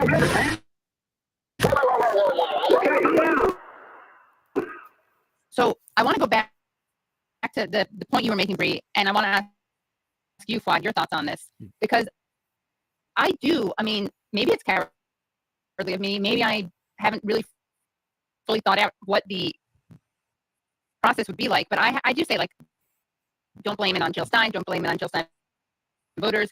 You kind of want there to be, you kind of want it to be attributed to Jill Stein and her voters. So what is the ideal thing that would happen for you this November on election day, and then, and like in the short term and the long term following it? The ideal outcome would be to get 5%. Okay. And who would become president? Oh, the ideal outcome is that Jill Stein wins and becomes president. Sorry, okay.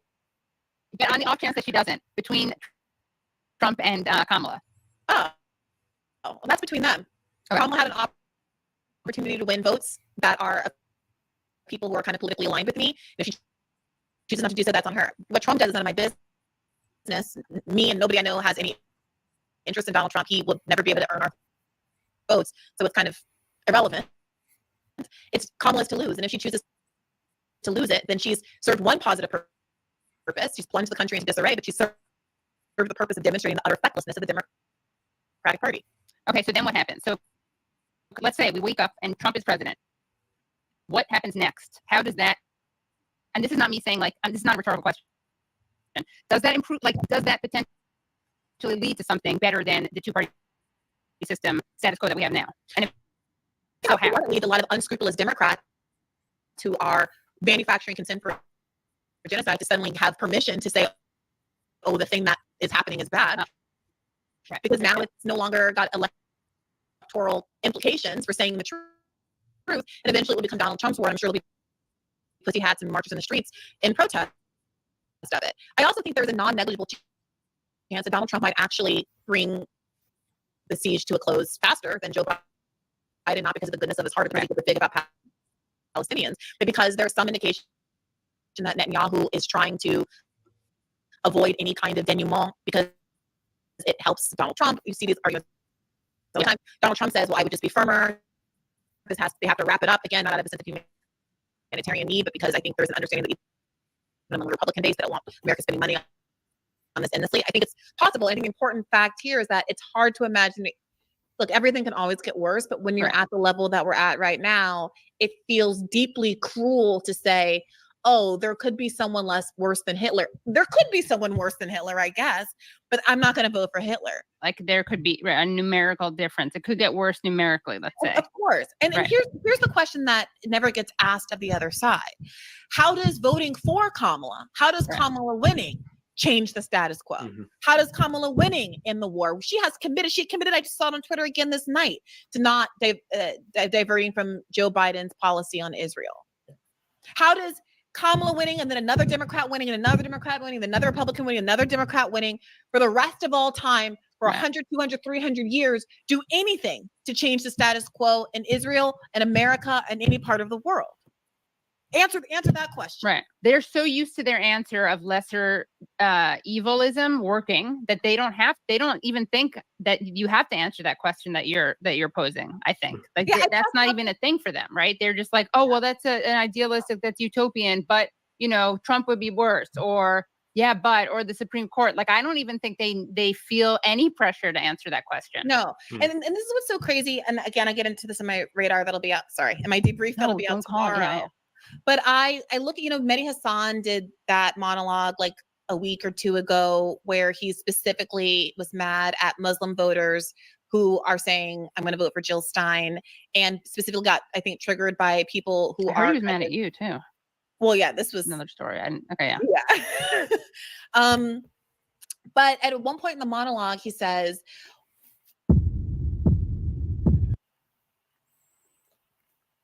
I am so sorry about the ads, folks. Give me a moment here. So he asked this question, like, what's going to happen the day after? Do you think the Democrats are actually going to move to the left if you tank the election for them? The Democratic Party doesn't care about Muslims. We'll just have one evil Republican Party that hates Muslims, and we'll also have a Democratic Party that hates Muslims. I'm like, you just admitted it. Like, you just said the thing. Neither of these parties care about you. Both of these parties will send you to the gulag. Both of these parties will genocide Muslims and Christians in Palestine. Both. So you're asking us to keep buying into the system that's literally murdering people in the tens of thousands. And I have to turn on Twitter every day and see a kid with half of his skull missing every single sorry. Every single day. And I know that it was American bombs that did it. And I know that, I'm sorry, like, this is an insane thing that we're just all acting like it's okay in this country. Raytheon, the largest defense contractor in the United States, has a member of their board immediately left the board of Raytheon to become Secretary of Defense under Joe Biden. Right. Okay. Raytheon has given more money to Kamala Harris's campaign than any other political campaign in the country.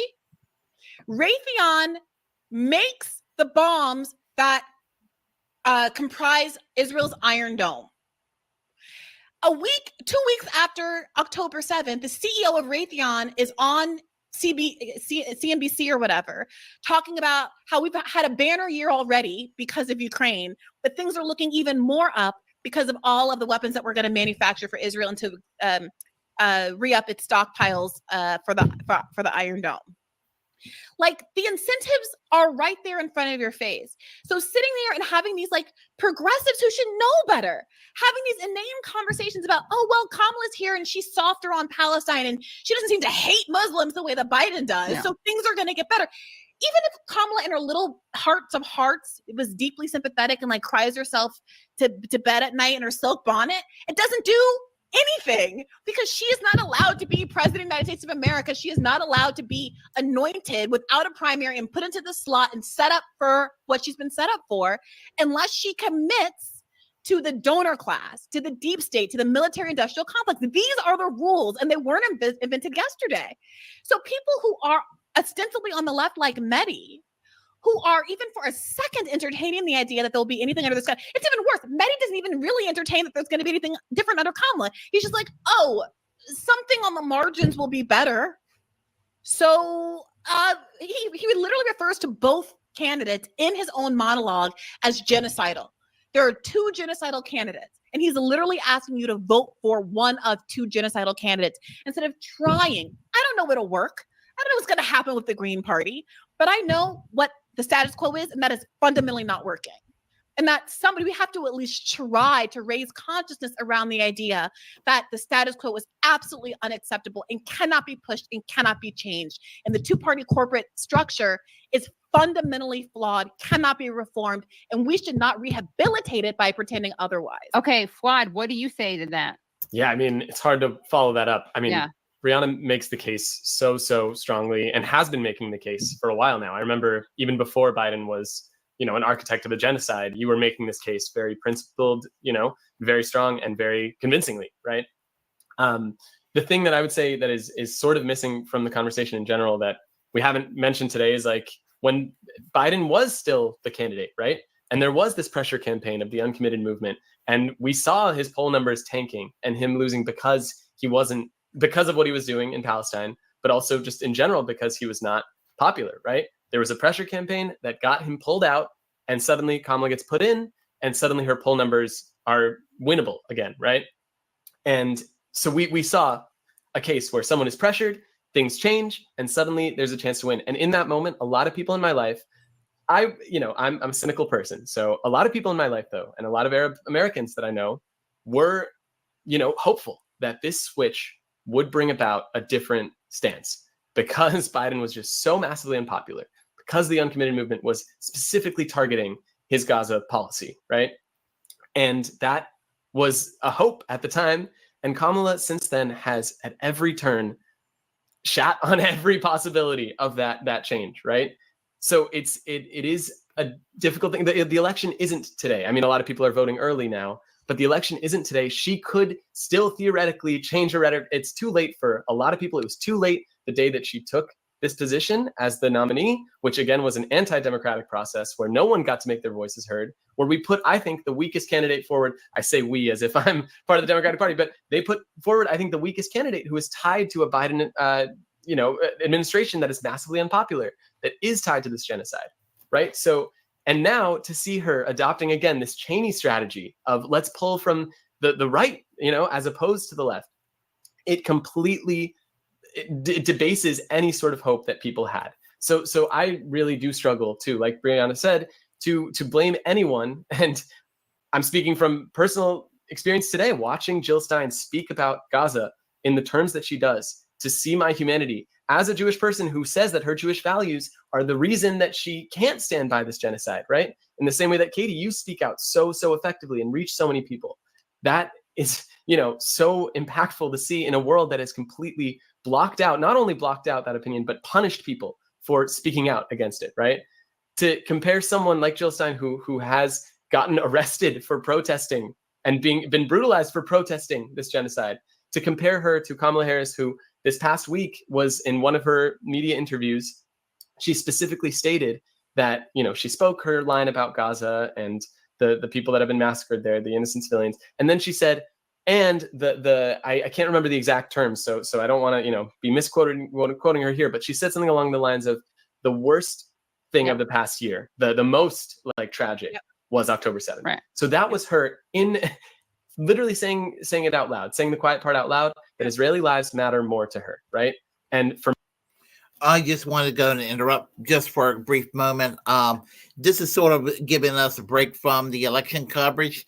So I decided to share this video, and I will perhaps share another video here and there occasionally. However, we'll get back to the election coverage at the end of this video.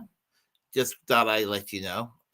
For those who are just coming in the live stream right now. And happy election day, everyone. For me, I personally think October 7th was a really like horrific day, right? Where civilians were massacred. That I stand by, like any people being massacred that are civilians should not be, right? And yet she has at every turn made it clear she won't change her policy on Israel vis-a-vis, Biden's policy. She does consider Israeli lives more than Palestinian lives, to matter more than Palestinian lives. So I cannot blame anyone, especially someone Palestinian like me, from not voting for someone like that. And then I will bring it back and say, the election isn't right now. But again, I have very little hope. The DNC was another great example where she couldn't even bring on an Arab speaker to speak. That is the most endorse her. Minimum. Yeah, to endorse her in a speech that is like pre-written and pre-checked off, and from a list of like this is the most simple ask that she couldn't even give. And now I just read had removed some Muslim speaker from some event. Yeah, an event, yeah. So again, at every turn, she has doubled down on the position that, again, is not popular. Like you said earlier, Katie, this is a position, an arms embargo now, which, not even just ceasefire. Ceasefire has been popular for a long time amongst all Americans, but now arms embargo is popular among all Americans, regardless of political affiliation. So if she wants to pull those supposed Republicans that are, Cheney fans that are going to vote for her, maybe do some things that are popular for the whole country. But I will speak on behalf of the people in my circle. Every day is sort of like, exactly what you're saying, Brianna, that some people are like, things on the margins will be a little better, and Trump is saying this rhetoric, so honestly, a lot of people in my life don't know what exactly they're going to do. I would say in non-swing states in particular, like, come on, there is a 5% win that we could get, which would give us a lot of legitimacy in a third party and start to change things on the longer term.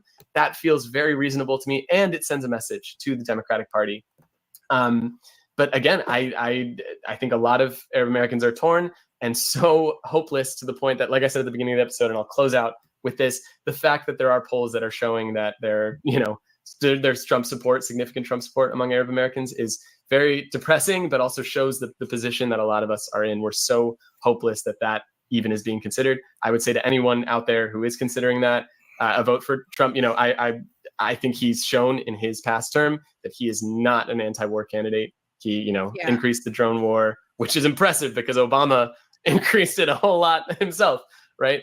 On top of, pulling us out of the Iran nuclear deal, assassinating Qasem Soleimani. Yeah. And to be clear about the Trump voting also, like, the Democrats will not be pushed left, but they're happy to have an excuse to move right. So if there's anything that they can take from the outcome of the election that makes them think, let's be more draconian on the border wall. Let's be more draconian in Gaza. They're happy to take a message from the election if it allows them to confirm their biases. Right. So I wouldn't want to give them any ammunition to do that. But yeah, it's not about like, is the Democratic Party going to hear and do something with the message that's being sent by voters? It's whether voters are going to understand something new about the Democratic Party because a clear message has been sent. The Democratic Party chooses to ignore it. What happens when the people learn this lesson? What does that mean? Like, does that mean that there's more pressure? Does that mean that third parties take off more? Does that mean that people are less complacent about, less naive about electoral politics, and they do more organizing? I mean, I'm asking you in some ways to like read the future, but I guess what is the best outcome that would come from this? I think all of that is right. I mean, look, we're in kind of like historically unprecedented times, but like there was this other moment in American history. I'm a historian, maybe get Matt Karp or some, person who studies this into the room. But the last time there was this kind of national crisis where our political system was not reflecting a desire of a very strong, very morally charged political issue that many Americans felt very strongly about and wasn't being reflected in our political system. We got a third party candidate who won the election, and his name was Abraham Lincoln, and the issue was slavery.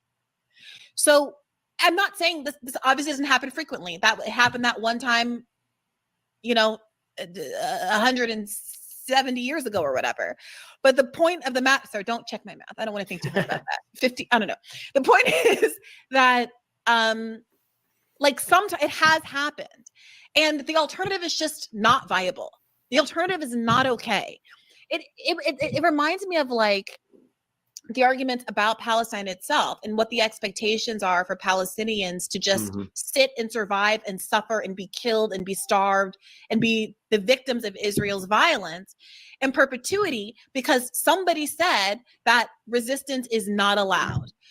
International law says resistance, of course, as an occupied people is allowed and legal, and I would argue very morally justified.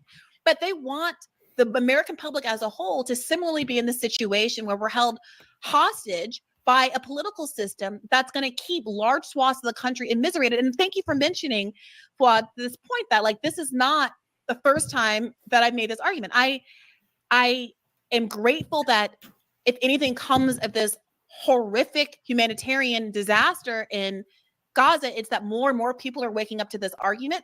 But for me, it didn't require a full-blown genocide to see that there are people in America who have been suffering and damaged greatly by our capitulation to the two-party system.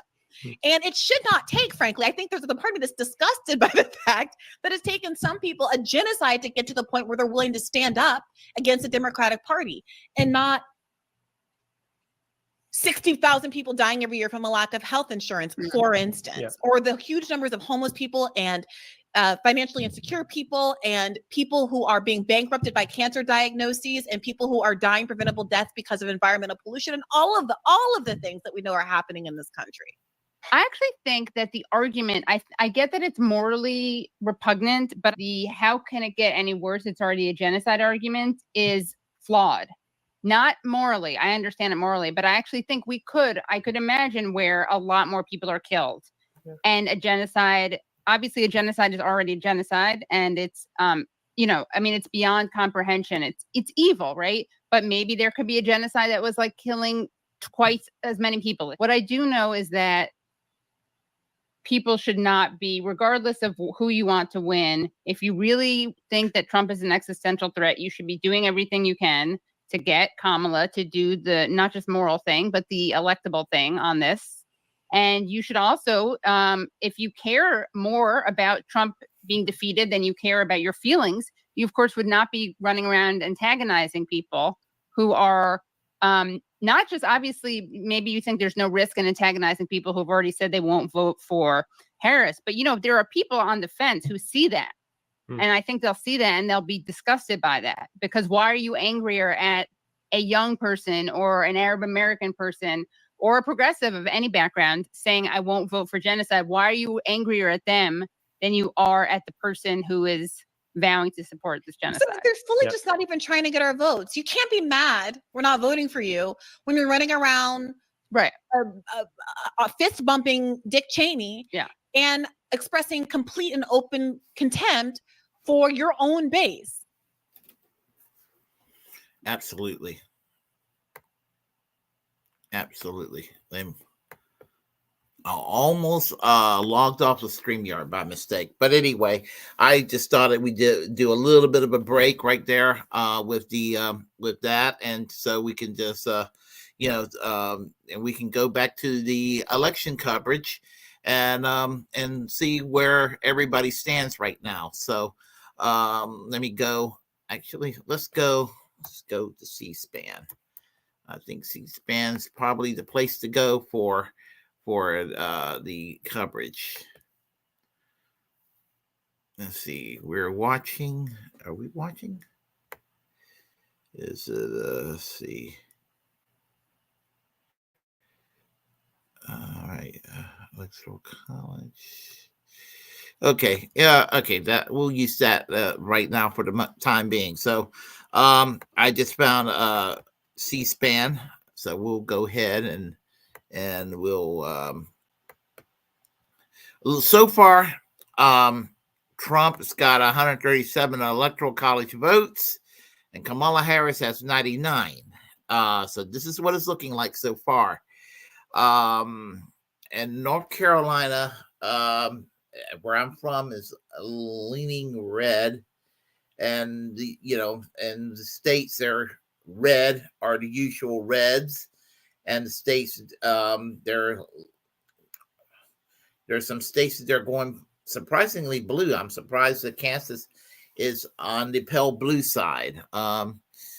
See, I don't know normally how Missouri votes. I'm seeing Minnesota going red, Wisconsin going red. Let's see, here in Pennsylvania, Minnesota, excuse me, Michigan. We got, I know Maine has got, and Nebraska got divided districts. There is that. And I'm looking through here. Virginia's leaning red. North Carolina's pale red. Georgia's pale red. New Mexico, surprisingly, is pale red. Don't they normally go blue these days? But there's a lot of states that they're flaming red. They're they will remain red, I guess. So there we have it. There we have it. And so far are the election results. And let's see, just by this, let's see. I'm just checking here. Is this by the states or by what? I'm trying to see if this is by the states, but I'm checking here. What does this say? New Hampshire. New Hampshire. I'm looking at Virginia. Let's see. I'm looking at Georgia.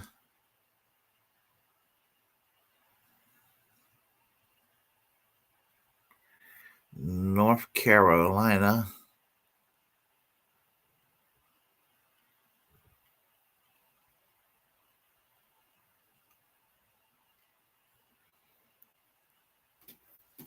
Looking through here, PA.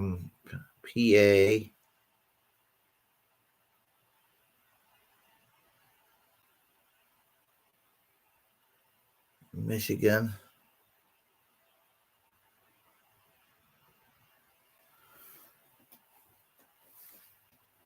Wisconsin.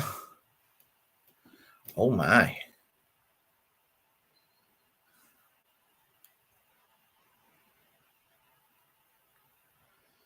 I'm looking through here. Okay, I'm just states so far. Okay. And it's just like are they covering it? Thank you to the cable and satellite companies who provide C-SPAN to viewers as a public service. Matters in the lives of everyday North Carolinians. Serving as your governor has been the honor of my lifetime. And by working together, we've expanded Medicaid. We've recruited a record number of good-paying jobs. We've passed clean energy legislation to get us the carbon zero future, appointed the most diverse cabinet and staff in the history of our state.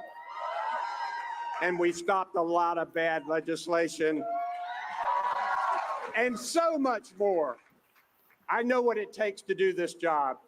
And I knew that to keep our progress going forward, we needed to write the right person to take over when it was time for me to leave.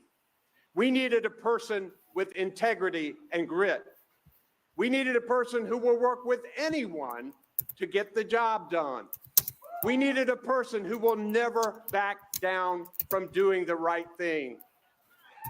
We need a person who will blaze his own trails, and we got that tonight. He is ready to do this job and to do it right. He has the steady hand, the clear-eyed vision, and the servant's heart to make North Carolina stronger than ever. So, North Carolinians, I present to you the next governor of North Carolina, Josh Stein.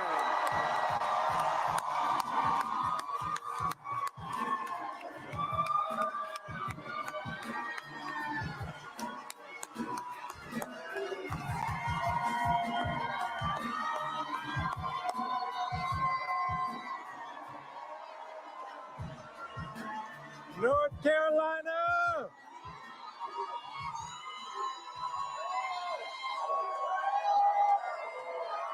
Oh my goodness.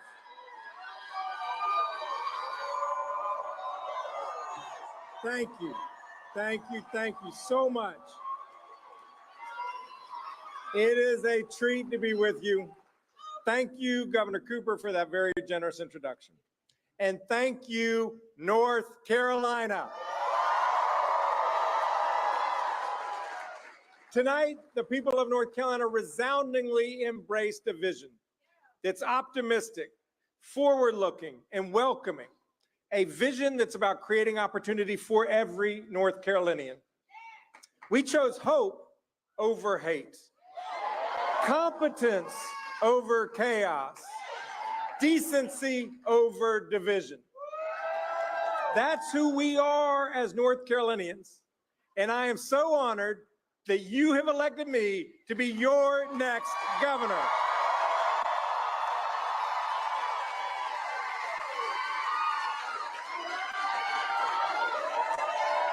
Thank you.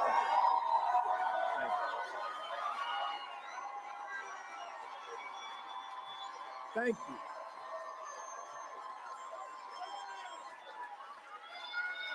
I've got an easy question and I already know the answer, but I'm going to ask y'all anyway. Who here, like me, loves North Carolina? North Carolina is home.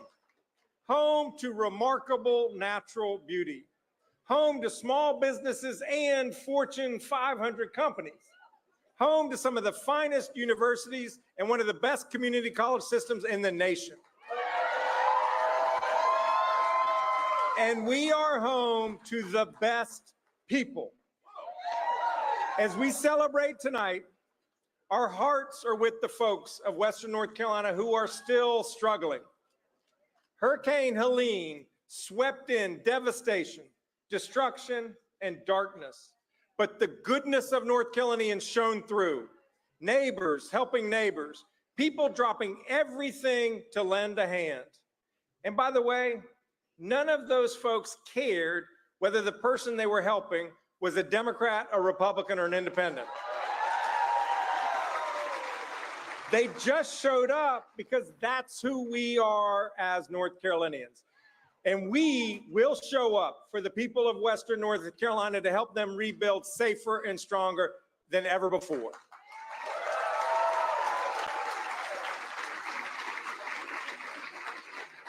I ran for governor because I love our home state. And I believe in the promise of North Carolina that where you come from should never limit how far you can go. That our kids and grandkids should enjoy a better and brighter future than we've had. That every North Carolinian should have a fair shot at success, starting a small business or getting a good paying job everywhere in this state, including small town North Carolina. To deliver on that promise, we must invest in our people and their futures so that together we build a safer, stronger North Carolina where the economy continues to grow and works for everyone. Where our public schools are excellent and our teachers are well paid. And where our neighborhoods are safe and women can make their own decisions about their own bodies.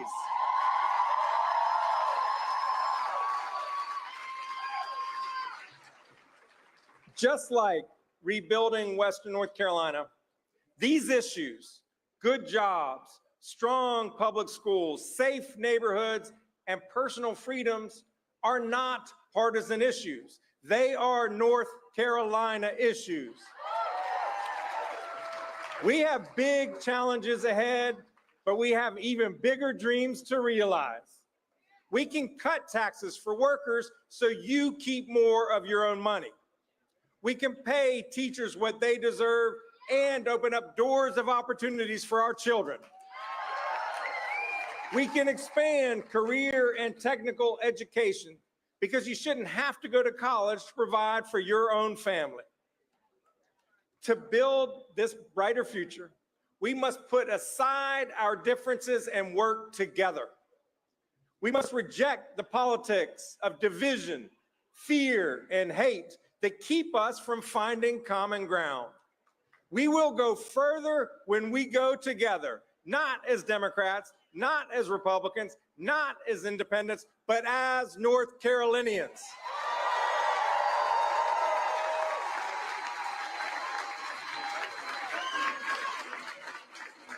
And I know we can do this because I know who we are.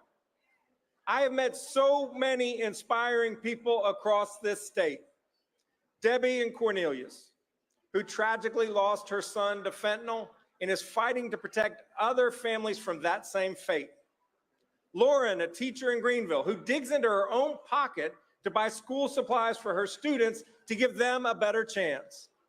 I want to thank everyone I have met along the way for sharing your stories with me.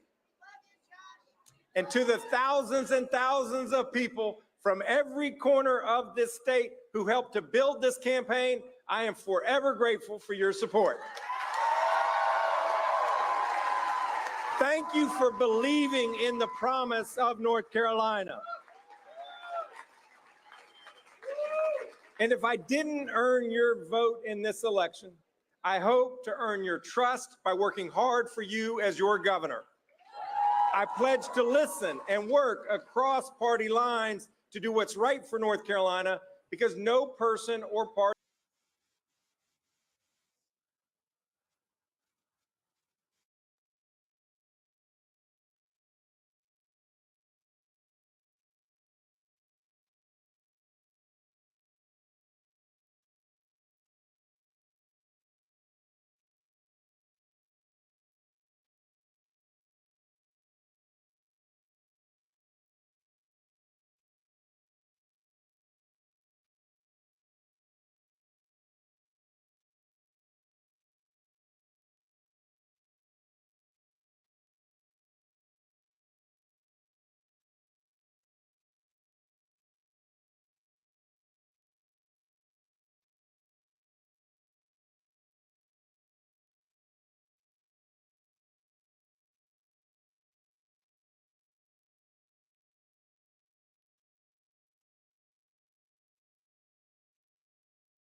economy. And I think she did make some, poor choices in this campaign, in my personal opinion. And some of the polling, like that Matt Karp did about the best messaging in terms of persuading voters in Pennsylvania, I think bears that out. Yep. But I do also think that probably the biggest problem for her wasn't really anything to do with her campaign. It was the set of conditions that she steps into.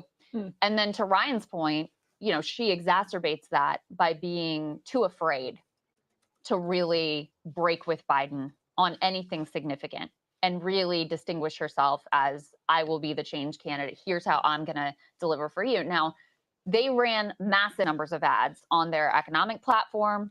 She was able to really close the gap with Biden in terms of, I mean, sorry, not with Biden, with Trump. With Biden. She's able to improve from Biden and close the gap with Trump on who would be better on the economy. But you know, this political landscape is a very difficult thing for her to be able to overcome. Yeah, we're going to get Logan mic'd up. A huge call that Decision Desk can make right now. Donald Trump wins the state of North Carolina. That is That's a big game one. over in terms of North Carolina, and the initial, signs of hope that they wanted and they were going to look for did not materialize. Look at that graphic. I love that picture. Whoever. Like, I hadn't seen this one before. That's funny. Trump wins North Carolina. Boom, bingo. There it is. It turns out that the Trumpstein voter is real. They've got a lot of 20% Not spread Jill. there.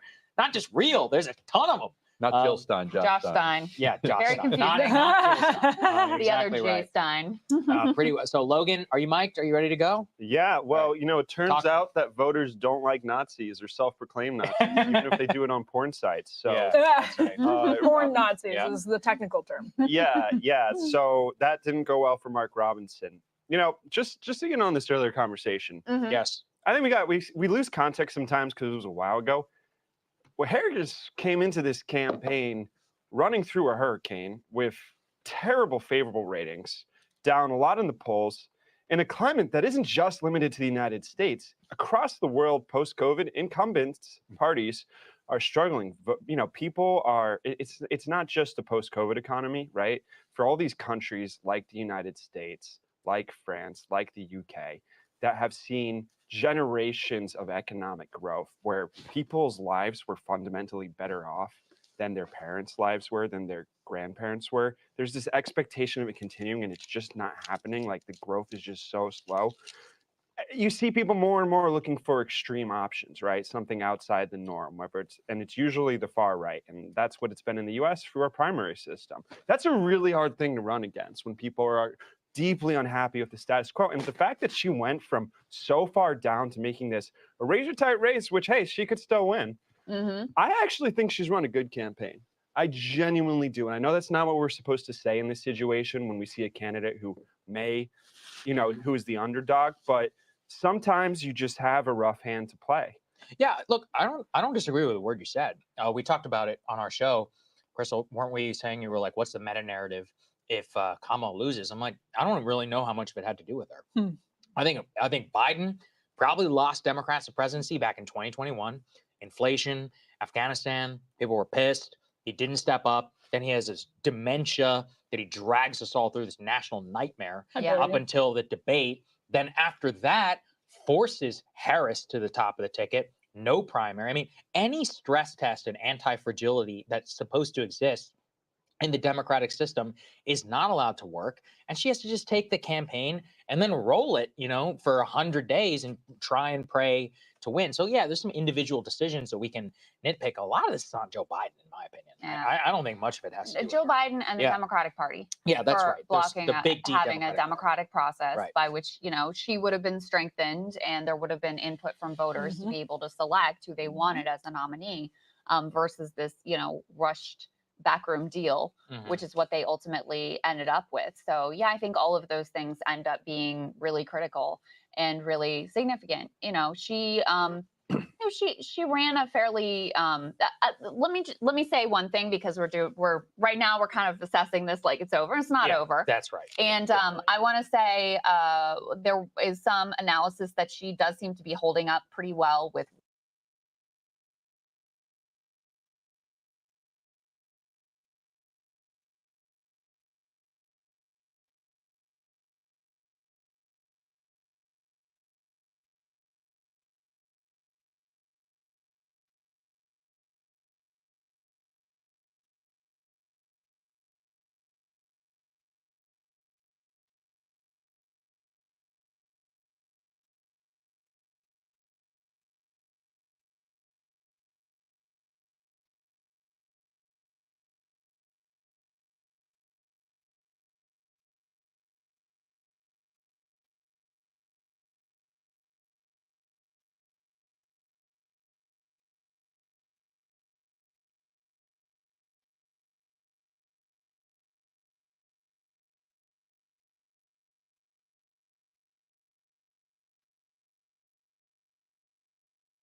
curious about if this Jonesing is for Jonesing for this Nebraska. I need Jonesing Nebraska. for Man, you need need that Nebraska stuff. I need him like Steiger needed Georgia. No, I needed Because weed. That's what. yeah, well, yeah, you needed that. But because I'm just so curious if Republican momentum translates potentially to good news for Dan Osborne if you have new Republican voters who are coming out and they're Trump Republican voters, but they're not Deb Fisher Republican voters. I mean, that is just a weird potential situation where Well, then they're. What do we got in Nebraska so far on the Senate?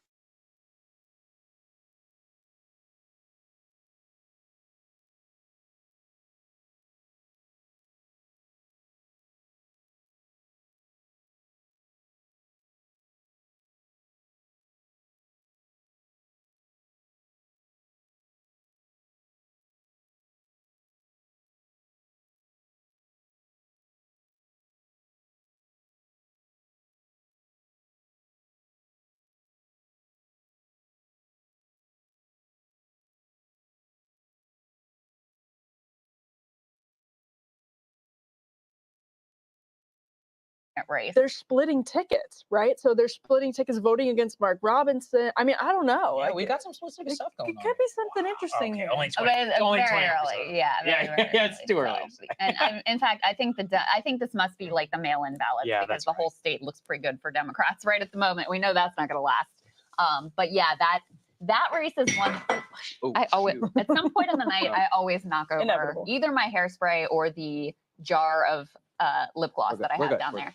But in any case, this is a race that I've been so fascinated by, and that you guys interviewed Dan before it really became like, a big thing in the national media. Then they started paying attention because he was consistently polling, really close. Margin of error, or even at times had some polling that had him in the lead. And Ryan, you were saying, if he's able to pull it off, even if he doesn't pull it off, even if he just makes it really close, that this could truly be a new model for candidates in Senate races across the country where you have states that are basically otherwise non-competitive. Yeah, if it's R+8 or 9 or more, like if it's a significantly Republican leaning district, there's no point in running as a Democrat. Right. Partisanship eliminates. It's done. No matter what. Your only chance is to throw off the yoke of that Democratic brand stain and run as an independent. And that's what they're doing here. And it's probably going to be close. He probably loses. Who knows? But it's if he were running as a Democrat, it would be a wipeout. As the exact same person about saying the exact same things, yeah, he'd lose by 10, 20 points. That's a great point. What would it do if you had, let's say, 5 similarly situated independents in the Senate? How would that change things? I mean, it would keep because they would, assuming they caucus with Democrats, because that's what he would do. It would keep Democrats in the Senate game as it becomes increasingly difficult for them to hold on to Senate seats. Yeah, because the Senate math, and it would make it a more worker-friendly Senate. To have actual workers in there. Right, where instead of catering to Joe Manchin, who's mostly looking out for more corporate interests, instead you're catering to a union leader who's looking out for workers' interests. Very different. And I saw different dynamic. I saw some people trying to compare him to Manchin, to Osborne to Manchin, which just doesn't make any sense because Manchin's big thing was cutting spending, cutting taxes, being he's just sort of traditional 90s conservative, Clintonian Democrat. Yeah, and that's not Osborne at all. Yeah, much more populist. He's not Bernie Sanders, unless you watch the ads in Nebraska. Then he is Bernie Sanders, like the Republican ads. Right. Oh, just saying he's a Democrat in disguise. Yeah. And he's Bernie Sanders in disguise. Oh yeah. Gotcha. Yeah, I mean, I think he would be on any kind of populist economic issues. I think he would be. My sense is he would be fairly reliable. But yeah, I think it would just be very interesting if he was able to pull it off. But even if he makes it close, it will be fascinating to watch if other people take up that direction in the future. Not sure what happened in the Midwest, but monitoring the New York Times Needle. Yeah, what you got? They got 55% PA, 54% Nevada. I'm talking for Trump. 51% Michigan, 53% Michigan, 51% in Wisconsin. Ooh. So Trump ahead. He may run the table. Yeah, that would be wild. He may If run the wins all table. 7 But of the swing states. it would be wild, Yeah. but it wouldn't be insane based on what No. we had before, which was if there was polling error Mhm. in one direction. Yeah. would be- We didn't yeah, know what it was, that's right. but if it was just a little bit Just- of a polling error, Yeah, it would that's be right. enough for a clean sweep for either of them. Logan wants to weigh in. Go ahead, Logan. Yeah, I mean, I also think, not to be repetitive or Please be Like- repetitive. No, you can't. We've It's got okay. hours Yeah, to talk be here. repetitive. Yeah, We're where's gonna the go going? and if they're all like 50 to 55%, Yeah, you're right. then Yeah, that's they're all right. probably going the other way too. I wouldn't Right. be surprised. by So a clean okay, sweep either you're way. exactly That's right. a great Let's point. take the That's a great probability. You point. take 0.5 times 0.5 times 0.5 times 0.5. Oh, in that place you're in a disaster, but yeah, they're probably all now going you're the like same way. 8% or something. But they're all Yeah. probably going the same way. They're not Yeah. independent. Oh, So true. if true, you win good one, point. if you win two of them, you're 80, 90 Yeah. plus % chance of winning the third if they're as close to, Ah. well, I don't want to say that with confidence because I'm just saying that off the cuff, right? Uh-huh. But these states are correlated. Let's just say that much. That's a good point. I didn't realize that. Yeah, if they're going to be off, they're going to be off in the right way. That's Let's true. see. That's how some of Oh. those models showed like Clinton with a 99% chance of winning. Yeah. They weren't doing the correlation. That's right. Good, great point. Can I just say another quick thing about Nebraska? Because I saw this tweet from Kyle right here. He said that the right to abortion vote fails in Florida with 57%. So that gets back to our point about Mark Robinson, about all the split tickets that are happening. If you have people going in Florida, Latino voters breaking for Trump, you have a big Trump win in Florida, and 57% of people voted for the right to abortion. Yeah, that's still wild. Yeah. That's a different kind of Republican voter. It is the barstool conservative that you've been talking about for years. Many people are saying. Well, backing that up, NBC yeah. News exit poll has Trump making double-digit gains with Latino voters. Yeah. Yep. Currently There you breaking 53% for Harris, 45 for Trump. In 2020, they went 65 for Biden, And 32 Get for Trump. this, I've got Michigan here. Younger voters, 18 to 29, are narrowly going for Trump right now in Michigan from CBS's news exit. This deficit for Harris is in large part due to younger men in Michigan who are more for Trump. Wow. So The there Trump is, bets look like they're the paying Trump off. podcast bet is paying off, at least for now, in terms of what that looks like. But at the very least, and this is also where the bets are, so much of the political decisions are downstream of already existing cultural forces. Like you already saw a gender gap that was happening. You already saw podcast demographic trending to the right. You already saw a lot of the stuff that you were seeing organically, and then the campaigns are trying to capitalize on it in the moment. So, how much can we say is actually derivative of their individual choice? It's like difficult, but Logan, you're looking at me. You've got some thoughts. Yeah, I'm on the fence of saying this, but I should just say it, right? Yeah, say it. I don't know if do you guys think Trump actually has run a good campaign this time? Like the man, not the campaign? The man? That's very No. difficult to say. Yeah, Because he seems to I be. wouldn't call it his prep.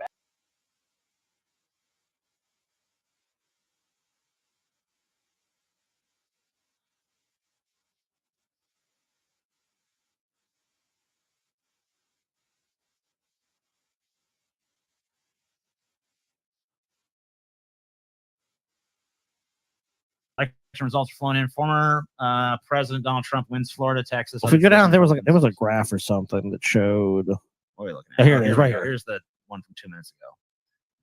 NBC News exit poll: suburban white women back Trump, but less so than in 2020. Oh shit! Oh, here. The NBC News exit poll found that 51% of suburban white women cast votes for Trump this election, compared to 56% in 2020, a loss of 5 percentage points for Trump. So we do have a little bit of a suburban split. women. 53% voted for Harris, 45% back Trump, a percentage for Trump nearly unchanged from 2020. So I guess that's nuts. So it didn't really matter. But that other one, I mean, that could be something. That could be something. But I mean, who knows what the voting coalition is going to be? But you got to imagine women. You got to win women, right? Yeah, sure. You don't win the women, TJ. In Pennsylvania, Trump picks up more Latino votes than in 2020. Oh shit! Well, how many is that? His black vote went from 7 to 9. His white vote went down a few points, and his Latino vote went way up from 27 to 42. That's a fucking huge jump, dude. So there's some good news for Trump in Pennsylvania.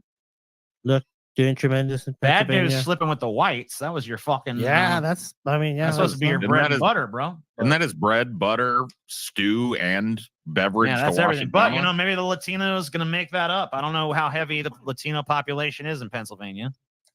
Imagine But it's doing pretty well with them healthy. there. Yeah, quite a We few shall people. see. We shall see. It's a Losing pretty his big white people, though. agricultural state, so I imagine there's White people are getting bored with Trump, and the Latinos and blacks are kind of be like, huh, maybe some Trump. Yeah, let's try Trump. Maybe Trump ain't so bad. Try us some Trump, baby. Look, you tried Biden. Why not Trump? You've been trying to Biden. How about you try using Didn't we Trump? try him before? He wasn't so bad, was he? Come on. Look, remember the economy under Trump, TJ? Biggest economy we've ever had.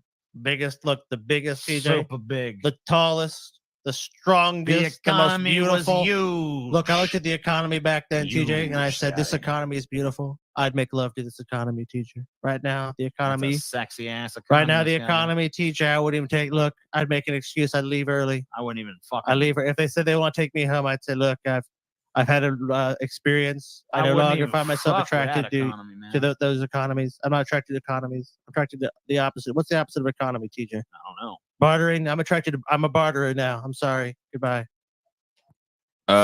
Discord handle is Paul's ego. Yeah, Forward you it to got me, proof. bud. You got your proof. They got no proof. Paul, we've asked for proof like it was like 45 minutes ago. We got proof. They just fucking. They would drop their proof right the fuck away. Come on. People are coping. Cope and a seethe, baby. So Kyle's second map has yet to be defeated yet, but it's looking bad because Georgia and North Carolina are both trending red right now. So this second map is about to go down in flames Second too. map's about to go down in flames. Where is Kyle at, man? I don't know. I guess he's on Twitter, dude. He's just kind of cope tweeting his way through it. Let's see what Kyle's saying on the old Twitter. Is he emo Kyle right now? Or Last is he just time like, I looked, he was just retweeting people. I He mean, wasn't it's really been a minute saying is since he we've looked, though. confident? I mean, Let's see what he's doing, man. We'll go check I it mean, out. Kyle made some bold predictions. I figured he'd be out there just fucking. Let's see. Yeah, he ain't tweeted shit. Okay, let's see. The last time he actually tweeted something of his own was 36 minutes ago when it said NBC News projects Josh Stein wins North Carolina governor, and he says, piss Nazi down.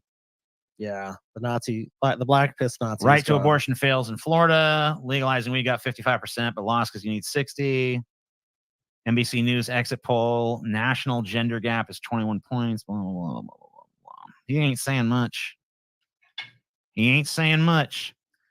The last things he retweeted were Atlanta suburban counties 2020-2024. Douglas swings 6 points Dem. Rockdale swings 7 points I think Dem. it is. Fayette swings 4 points I Dem. think that Kyle wants the benefit of this. This shit's pretty much decided. Then he can go and comment on that. It does appear so far that Harris is doing better among white non-college voters, which would make the Rust Belt more competitive. Well, we'll see. I mean, it hasn't so far, but We'll hey, see. could be. You're a daisy if you do, as they These say. motherfuckers don't know shit, TJ. I know. These motherfuckers, they don't know shit. This could make this more competitive. Okay, right. This could happen. Like, no, you guys are stupid. You guys just gotta fucking go in there and pick your person. You think Kamala's gonna win? You should look at this map and just be like, "Puh, all this shit's gonna fucking swing blue any minute now. We're gonna fucking win. That's it." Man, I wish I could just be like, yeah, Trump won. Good night. Trump's won. Drock I already called called it. I already fucking called it, Drock TJ. figured it out. I said it from the fucking beginning. So don't be like, oh, the map looks like, look, TJ, it's fucking over, TJ. You're wasting your fucking time. Who gives a shit? And Trump is now at a 70% chance of victory on the New York Times. I've already fucking said it. thingamajig. It's already been Oh, said, TJ. it reoriented back Yep, and then it's forward back. again. It's back to favoring Trump. To the right.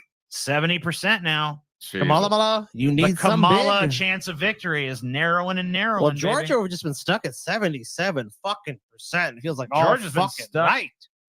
All these fucking Dems keep telling me, don't fucking count out Georgia. So we'll see. What about North Carolina? Is that updated on anything more there? Not much. No. Pretty fucking. And they're Now, counting Virginia, that's surprising, isn't it? That's surprising right there. Look, Trump's ahead by a fucking little tiny margin. Yeah, but it's saying likely Dem right there. Maybe. Still saying toss up there. Still saying toss up there. Still saying toss up there. Well, those came in later, so I'm like, okay, with those, I feel at least like, okay, oh shit, 71% now, TJ. Oh shit, the Trump chances keep. Boop, boop, boop, boop, boop, boop, boop. I'm jumping on the Trump train with Scotty. Trumpet, Wise. trumpet, Might be trumpet, smart. trumpet, Fucking trumpet, wise. And jump on the train with me, bitch. Might be smart.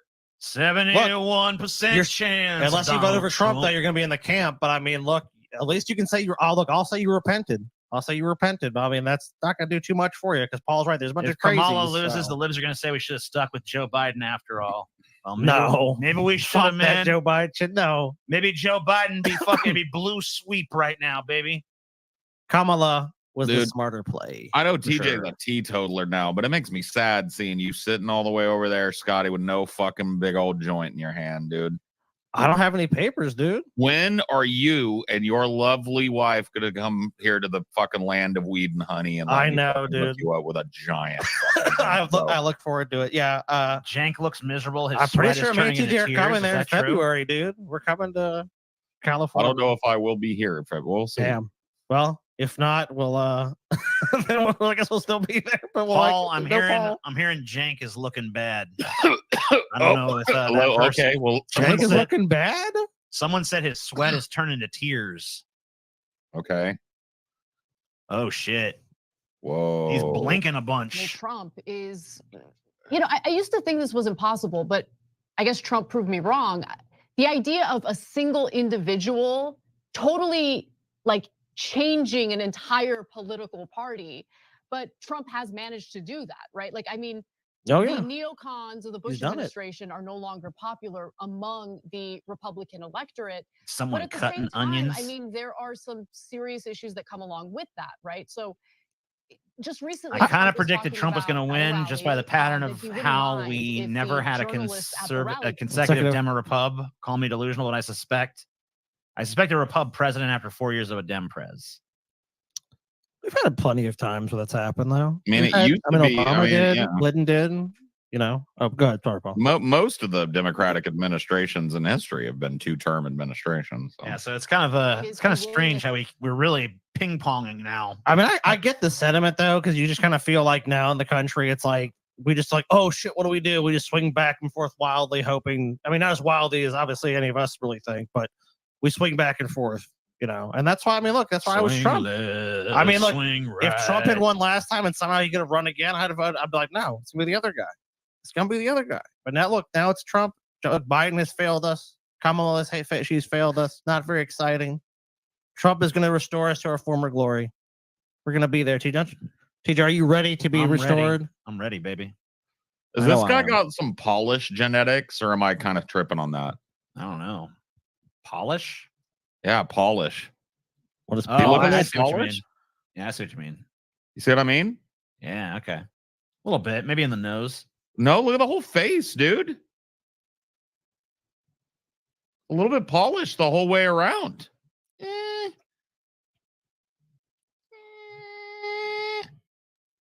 Nah. I'm seeing it, dude.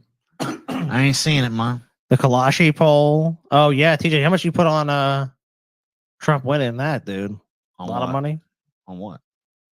I was on Robinhood, dude. Like, there's a way you could bet legally, like legal betting on the presidential race. I didn't bet. You didn't bet on it? Nah. You didn't lay any fucking money down, dude? I didn't lay no money down on that shit. I mean, I would have laid it on Trump, but Trump was favored to win, so I was like, I mean, I'm not going to vote the other way. I mean, I ain't putting no money on Not nothing, stupid. bro.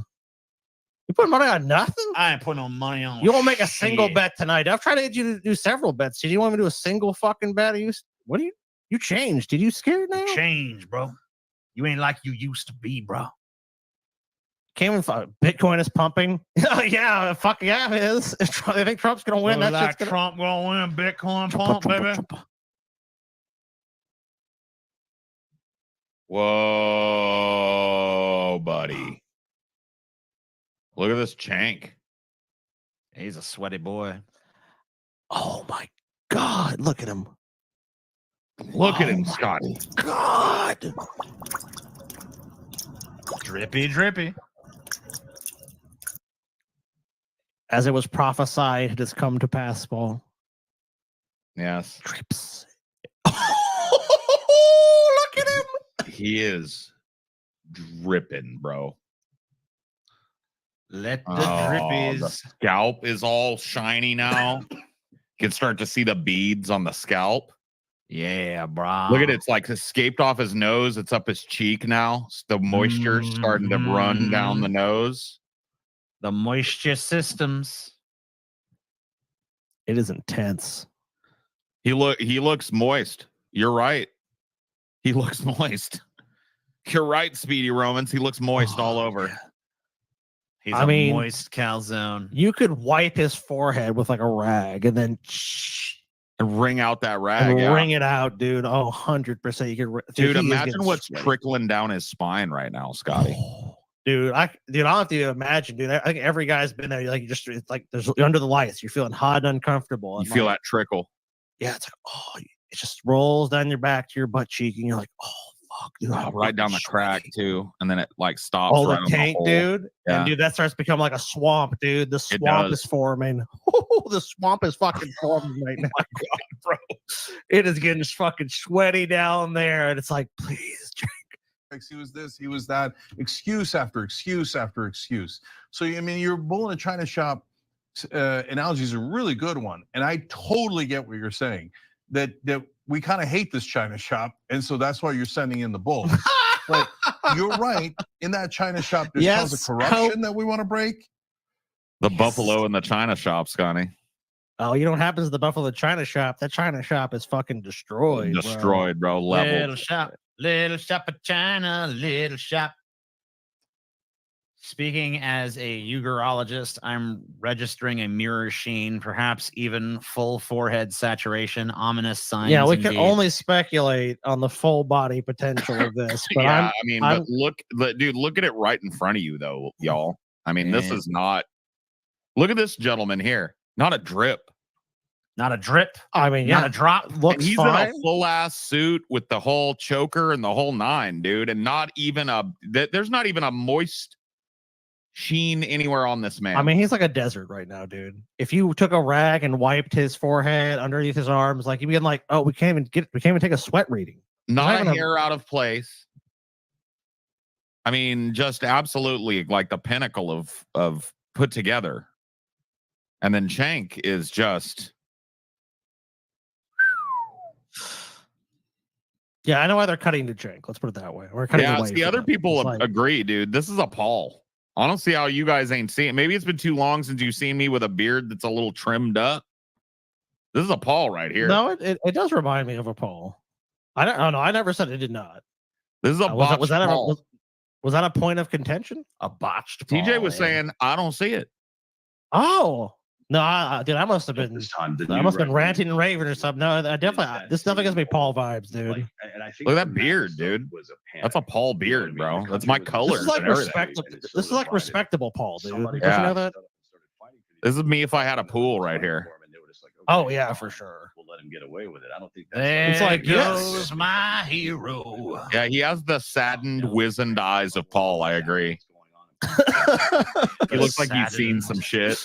Dude, he has for sure. Wizened eyes of Paul, myself included.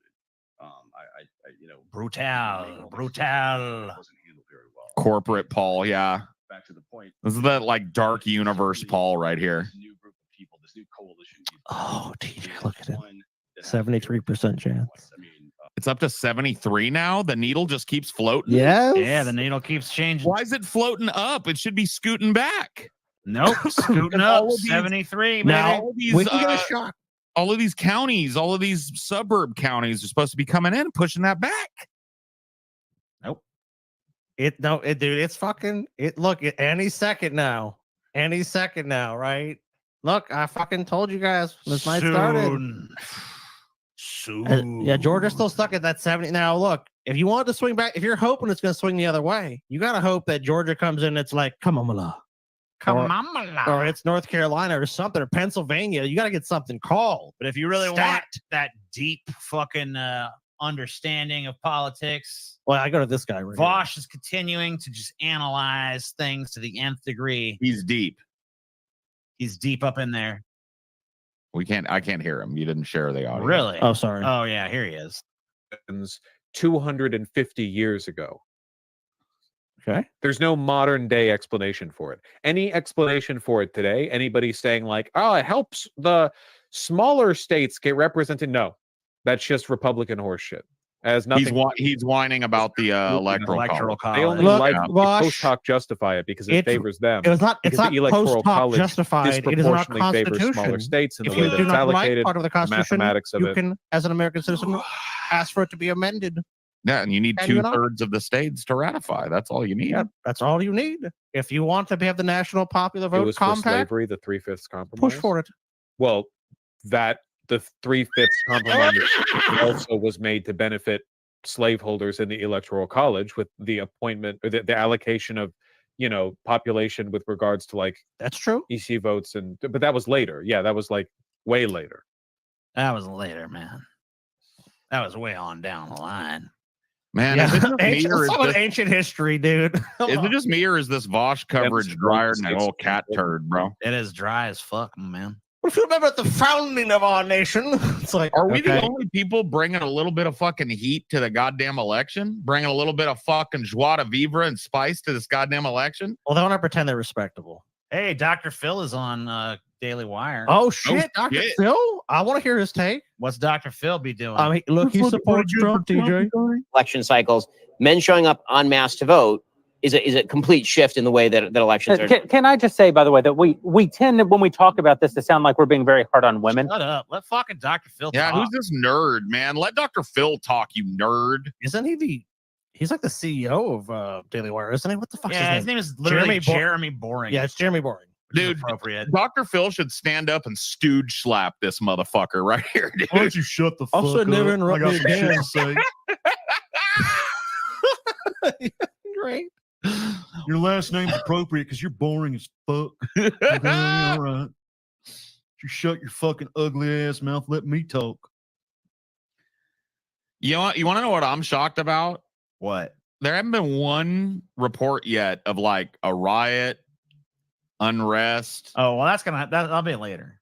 That's later. What do you mean later? Shouldn't it be now when these polls are closing and shit? Nah, it's gonna We be. still got hope, dude. It's gonna be when something's declared. That's when that shit start.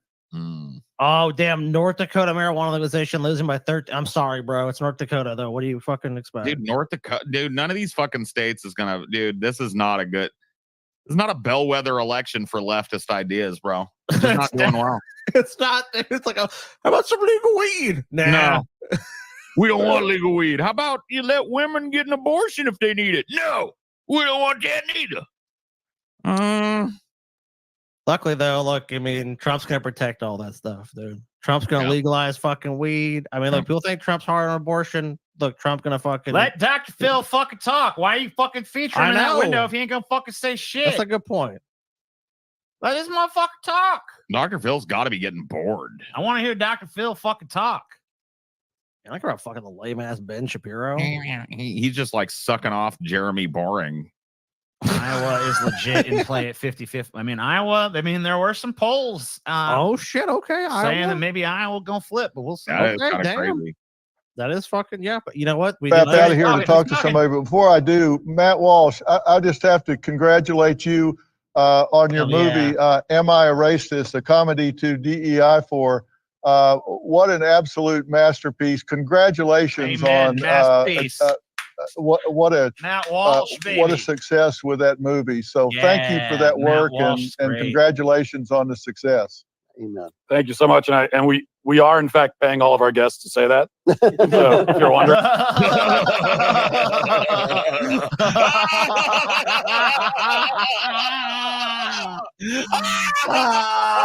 That's some funny fucking shit, bro. Matt Walsh is on fire.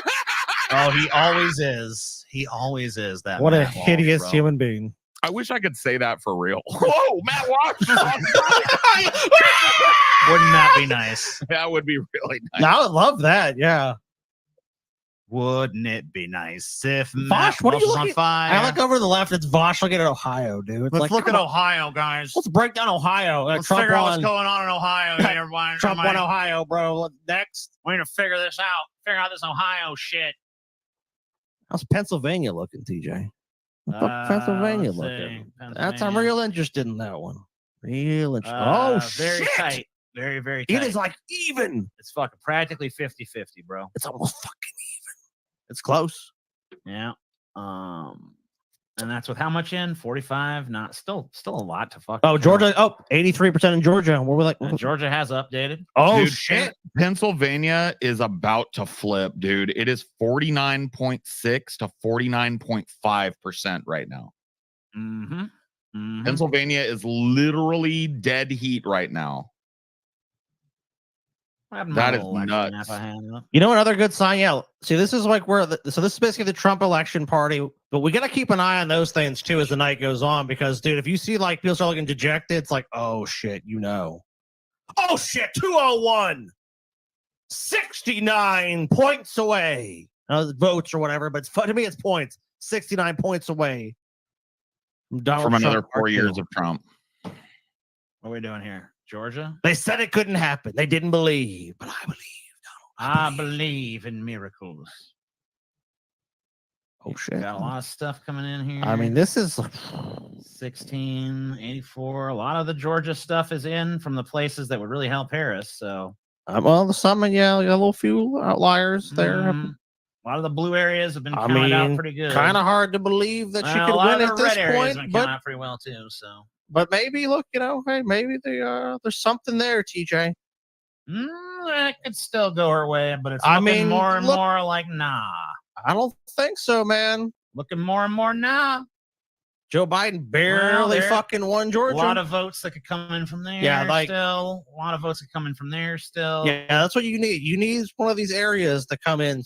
I mean, well, she's down like 200,000 votes. You need something like super big. Dude. Yeah, they're gonna have to be a lot of. But maybe maybe little blue votes this thing was decided by what, like 12,000 votes last time. Yeah, so it's gonna be very narrow. Very I narrow. don't. You're right. I don't want to say it. Look, maybe not, TJ. But if I was a betting man, TJ, which I am a betting man, we are now though at a 75% chance of Trump victory over here on the New York Times. Man, TJ, my fucking money. 3 out of 4 chances of Trump right there. All right, Montana and Utah. You got some money down, TJ. Look, because you won't actually bet anymore, TJ. But if you imaginary money, you got imaginary $1 million, TJ. Right now, look at this map. Look at everything you see now. Who are you betting for, TJ? Who you betting on? I mean, right now it's looking favorable to Trump, but my election map has Kamala winning, and it has not yet been thwarted. So we'll see. That's true. You know what? That's a good point. Thank you for having the only interesting election coverage on the air. I mean, we've looked around at the rest, and I can tell you, the rest are a snooze. The rest fucking suck balls. I don't know what the fuck is going on with them. I don't know why they can't possibly. I mean, granted, it is a fucking pretty tough one to make interesting because there's not much drama to it. It kind of just seems pretty straight up. The tough part for us is, and I think it's also the reason we're interesting. We don't give a fuck. You know what I mean? True. Like, it really doesn't matter. We're not super married to the outcome of this fucking bitch. So hit the thumbs. I mean, no up, more baby. than my whatever shoot from the gut prediction that Donald Trump will be elected. If this flips through, do you see another January 6th considering the starting position? It's possible considering the order in which. Yeah, I mean, look, nothing's decided yet. And this could still definitely go fucking Kamala's way. And if it does, you're going to see another. I mean, you might not see another outright January 6th, but you're going to see some unrest for sure. We want a little eye bleach, gentlemen. I definitely do. Dogs, cats, or other. Give me a kitty. Want a kitty cat? Yeah, I want a kitty cat this time. Okay, you got it. I want a kitty cat. You got it, friend. Give me one sec.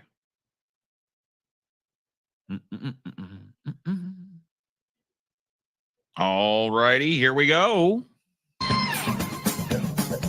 Whoa. Yeah.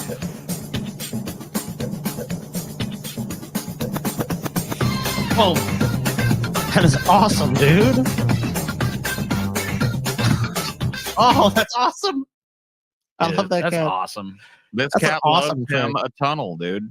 I'm in the doghouse at the moment, and I want to take a moment to say I love my beautiful girlfriend. Also, great show. The most honest, entertaining coverage in the world. Yang gang.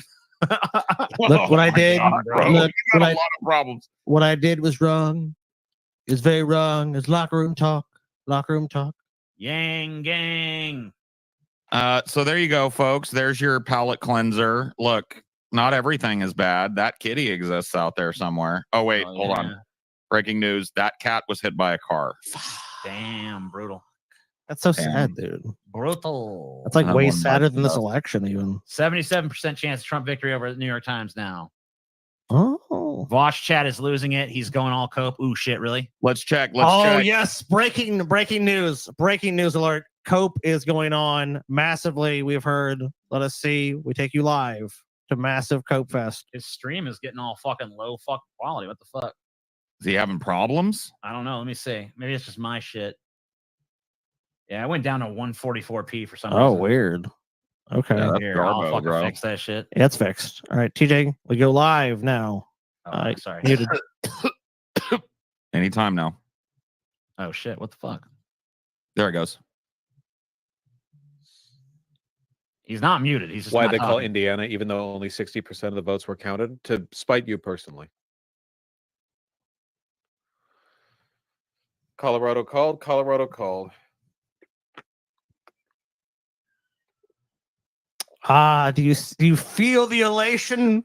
Man, Do you feel the energy just the radiating off? positivity is just radiating off of the stream right now. You're still responsible for your behavior. Oh, there he goes, TJ. Being afraid is a he- feeling. Oh, Being he annoying did it! is a choice. Gotta fucking adjust that pocket, Dude, baby. He did one of his self-soothing behaviors. Truly, Aw. election nights are miserable. Maybe for you, Benjamin.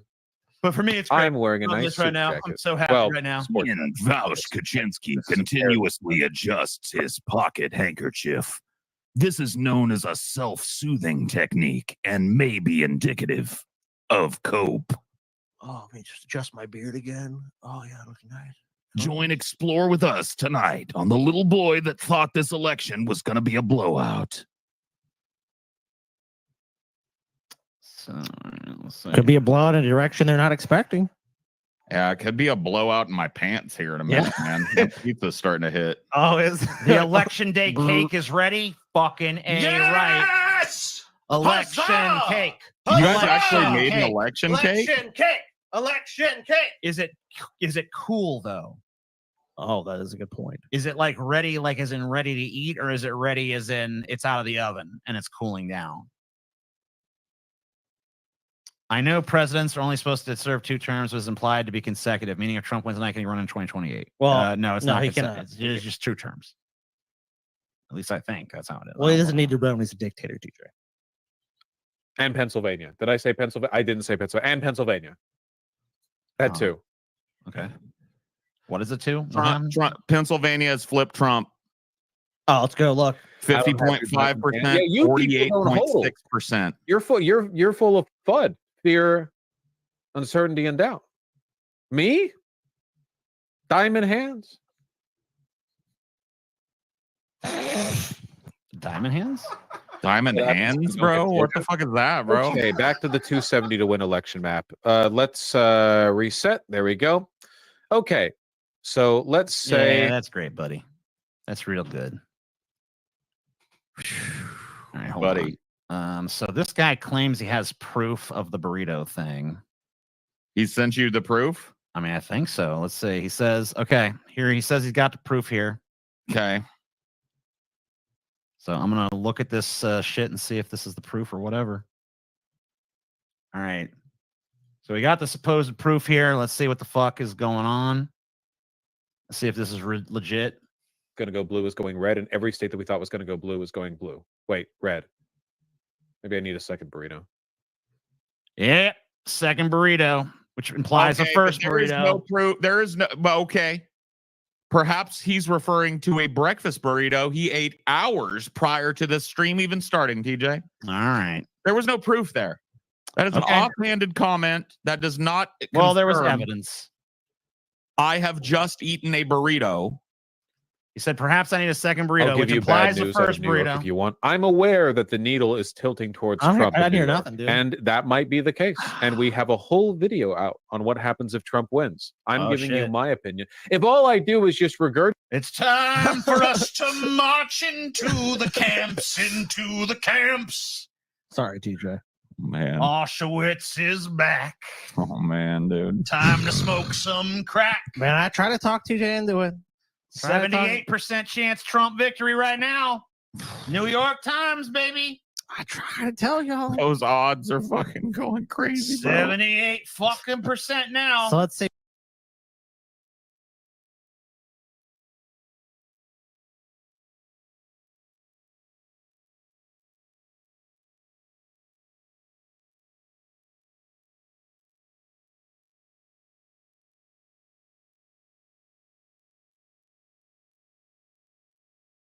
was to happen. I told you, dude.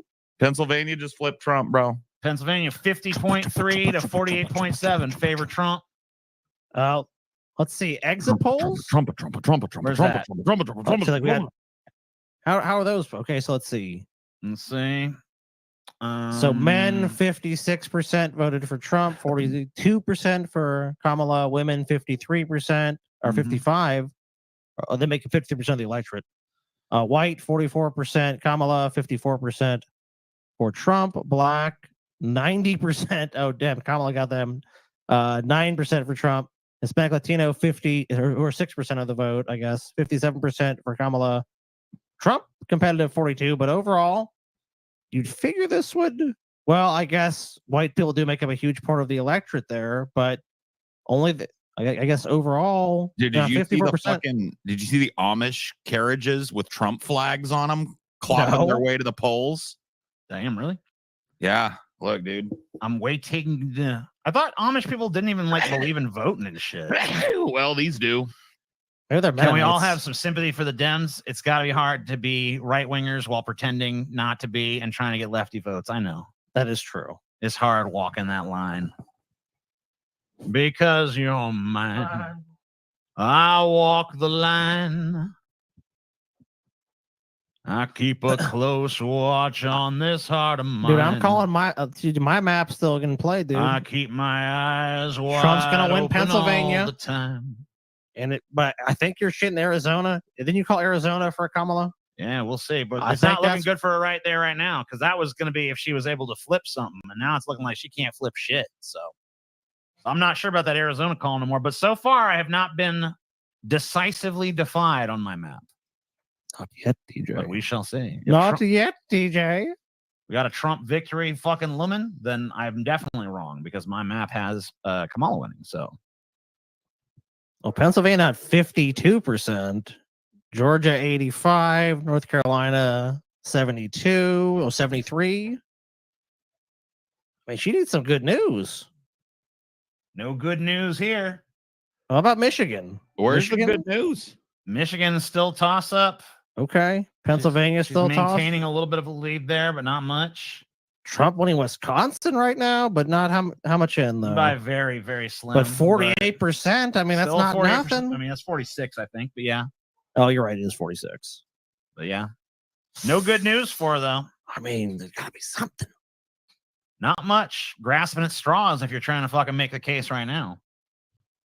I mean, it ain't impossible. She's still got plenty of roots, but they're fucking closing. They closing fast, baby. But we'll see. Yeah, we will see. I mean, right now, I think most of the fucking reason it's turning that way is because she's losing Georgia and North Carolina, but I already had her losing those on my map. Yeah, to me, this is not that shocking yet. So, yeah, I mean, I don't really understand why this big fucking lean on their part to Trump when, as far as I'm concerned, I don't see nothing surprising me right now. Well, here's the surprise for a lot of people. I've been watching it across the board. I mean, Kyle wasn't the only one. There are people that were leaning into this like Kamala's numbers are being unreported. This is going to be a fucking wash. She's going to pick up some surprise wins. She's going to do way overperform the polls. And that's not happening. No, it's not. We're not seeing that. We are seeing the coin flip scenario play out right now. And right now, I guess it's favoring Trump according to this. But as far as I'm looking at it, I'm not seeing anything that surprised me. Everything fucking so far seems to be in tandem with what I predicted. So I'm not seeing anything that's shocking my ass. Well, except Pennsylvania at this point. Well, Pennsylvania seems like it's leaning. But that's still a toss-up. But I mean, it's still considered a toss-up at this point with the fucking shit. If Pennsylvania goes R, though, your map Then my map is wrong. Right. If Pennsylvania goes R, then my map is and fucked. And the only difference between your map If Pennsylvania and my map, goes R, we might as well just be like, done. I gave Trump Pennsylvania in my map. That had, If Trump I was the only one on the show that had a map that was leaning Trump. If Trump wins Pennsylvania, then this election is pretty much done. That pretty much is the signal. Maybe a repeat of 2000. None of the signs that were there in 2000, like early voting and fucking shit, is off the charts this year. Yeah, it is. So this is my map. Shit is not happening this year. This is the map that I have. This is the map I made yesterday as my prediction. So Yeah. So far, nothing in defiance of what I've believed. But if Pennsylvania flips for Trump, then yes, this map will Yeah, be. I see your map is pretty much fucked. accurate, except that I flipped that to Trump, and then it's 270 to 268, and that's it. It's a fucking squeaker. It looks so like up. She comes real close, but Trump fucking squeaks out a tiny ass fucking little victory. What makes you think Michigan is going to be solid? I don't think Michigan and those places are going to be solid. I just think that she's going to be able to win those states. I think a lot of the uncommitted voters there are just ultimately going to go, well, I think Kamala is going to be slightly better on that Palestinian issue. I think a lot of people are just going to say fuck it. Isn't Wisconsin red right now? Yeah, but it's still considered. If you look at how the New York Times is tabulating it, it's still tabulating as a total toss-up. Right. At least last I looked. Oh shit! What? 80% chance for Trump. Oh my god! Yeah, up to bro. 80. Fuck, dude. This is feeling like, dude. Toss up. That's how I felt. But you know what? This how the one part of me is like, okay, start popping open the champagne. But the other part of me is like, dude, Hillary had the same shit. 2024. Hillary had the same shit on all these sites. Like 99% chance of Hillary. Yeah, but not on election night. I mean, It this was. results are coming in. Dude, there was shit that was like, I mean, pretty until like some big states finally got switched. I mean, then it started switching over, but for a long time, it was like overwhelming. It was over fucking whelming in her favor. Feels like 2016. Don't really feel like 2016. I mean, 2016 was way more. There was way more oomph to 2016. This feels way more like a slog to me than 2016 did. That's why I think when we've turned into every other political stream going on right now, it's all boring shit. Oh, it's very boring. It's all boring shit and cope because this ain't no thrilling election in my book. I'm done pretending Florida and Texas are swing states. They're red. What happens every election cycle? It's like the false hope. It's like, hey guys, maybe we can flip it this time. And you could. It is possible. I'm not saying, but like meat spins for Trump. You would just need way more active political engagement in that by people who are left leaning in those states to do that, and that hasn't happened. Florida especially. Florida. I mean, if we're looking like there's a little like blurb here. Every candidate has reported at least 95% of its expected vote in Florida has shifted right compared with 2020. Miami-Dade shifted 19 points. Hillsborough shifted 10 points. Palm Beach shifted 12 points. Everything in Florida has shifted right. Yeah. So if anyone is even trying to entertain that as a swing state, they don't want someone they're fucking smoking, bro, because they high as a fucking. No, Florida's gone. Florida's a red state in my book. Yeah, Texas is much closer. Florida, to that I mean, dream. people are just fucking living in the past where Florida and Ohio were swing states, and they're not no more. Yeah, when I was a kid, they were. They ain't. They ain't now. And fucking Vosh is now just talking about some hurricane in the fucking Gulf. He's just like, yeah, hurricanes are coming. Anyway, it looks like it might hit right at Louisiana too. Yeah, good. I called up mom, like, shit, Raphael's coming for you. Take it out. One of the Ninja Turtles is coming to get you. Take it out, baby. I'm gonna go check on this fucking election cake, bro. Yeah, dude. Like, I want some fucking election cake too, bro. That's not fair that you guys get election cake. We'll see. 81% chance of Trump winning now. Dude, that's hella not fair. All right, TJ, I need some election cake, dude. Don't you come. missed my super chat. Motherfucking election cake, motherfucker! Yeah! Yes! Whoa! Election day! Whoa! Yes! Election cake! Election cake! Election cake! How fucking beautiful that thing is. Election day, baby! Wow. That actually looks like So beautiful. Great. Yeah. That's a great cake. That's so beautiful. Election Amazing. day. That is amazing. Virginia flip back blue. Oh, that's disappointing. Well, I mean, Virginia has been leaned blue the whole time. Oh, man, that's horrible. New York Times has been calling it likely blue the whole day. I mean, come on. Or the whole time it was being counted. So. Oh, Zilla got stuck. Poor Zill got stuck. Poor Zill. Poor stuck Zill. Toss up, toss up, toss up. The November surprise is a hurricane destroying a bunch of ballots. Well, it's too late. The hurricane's going to hit long after the ballots have been fucking counted, so. Hillary in the house. Come on, Arizona, don't let us down. Arizona is going to let you down because Pennsylvania is going to go. But TJ's map already called it. Arizona, Nevada. Kamala's going to win those states, but Pennsylvania, she ain't going to win it. Right now, they're saying Arizona leans are, but that's they've been saying that. I think she's going to win it, dude. But I think there's a good chance of her. She's going to win that shit, dude. She's going to win Nevada. and it's gonna have all those West Sir, Coast the states. second hand has hit Americas. With Pennsylvania. Time for election cake and sodomy. Whoa. CAC is CAC, how I read dude. that, sir. CAC, my man. 82% chance of Trump victory. It just keeps Keeps creeping going, up, doesn't keeps it? creeping up, keeps creeping up. What are they basing that on? I don't know, really. I don't know what their metric is. The algorithm's telling them, man, it's like Trump.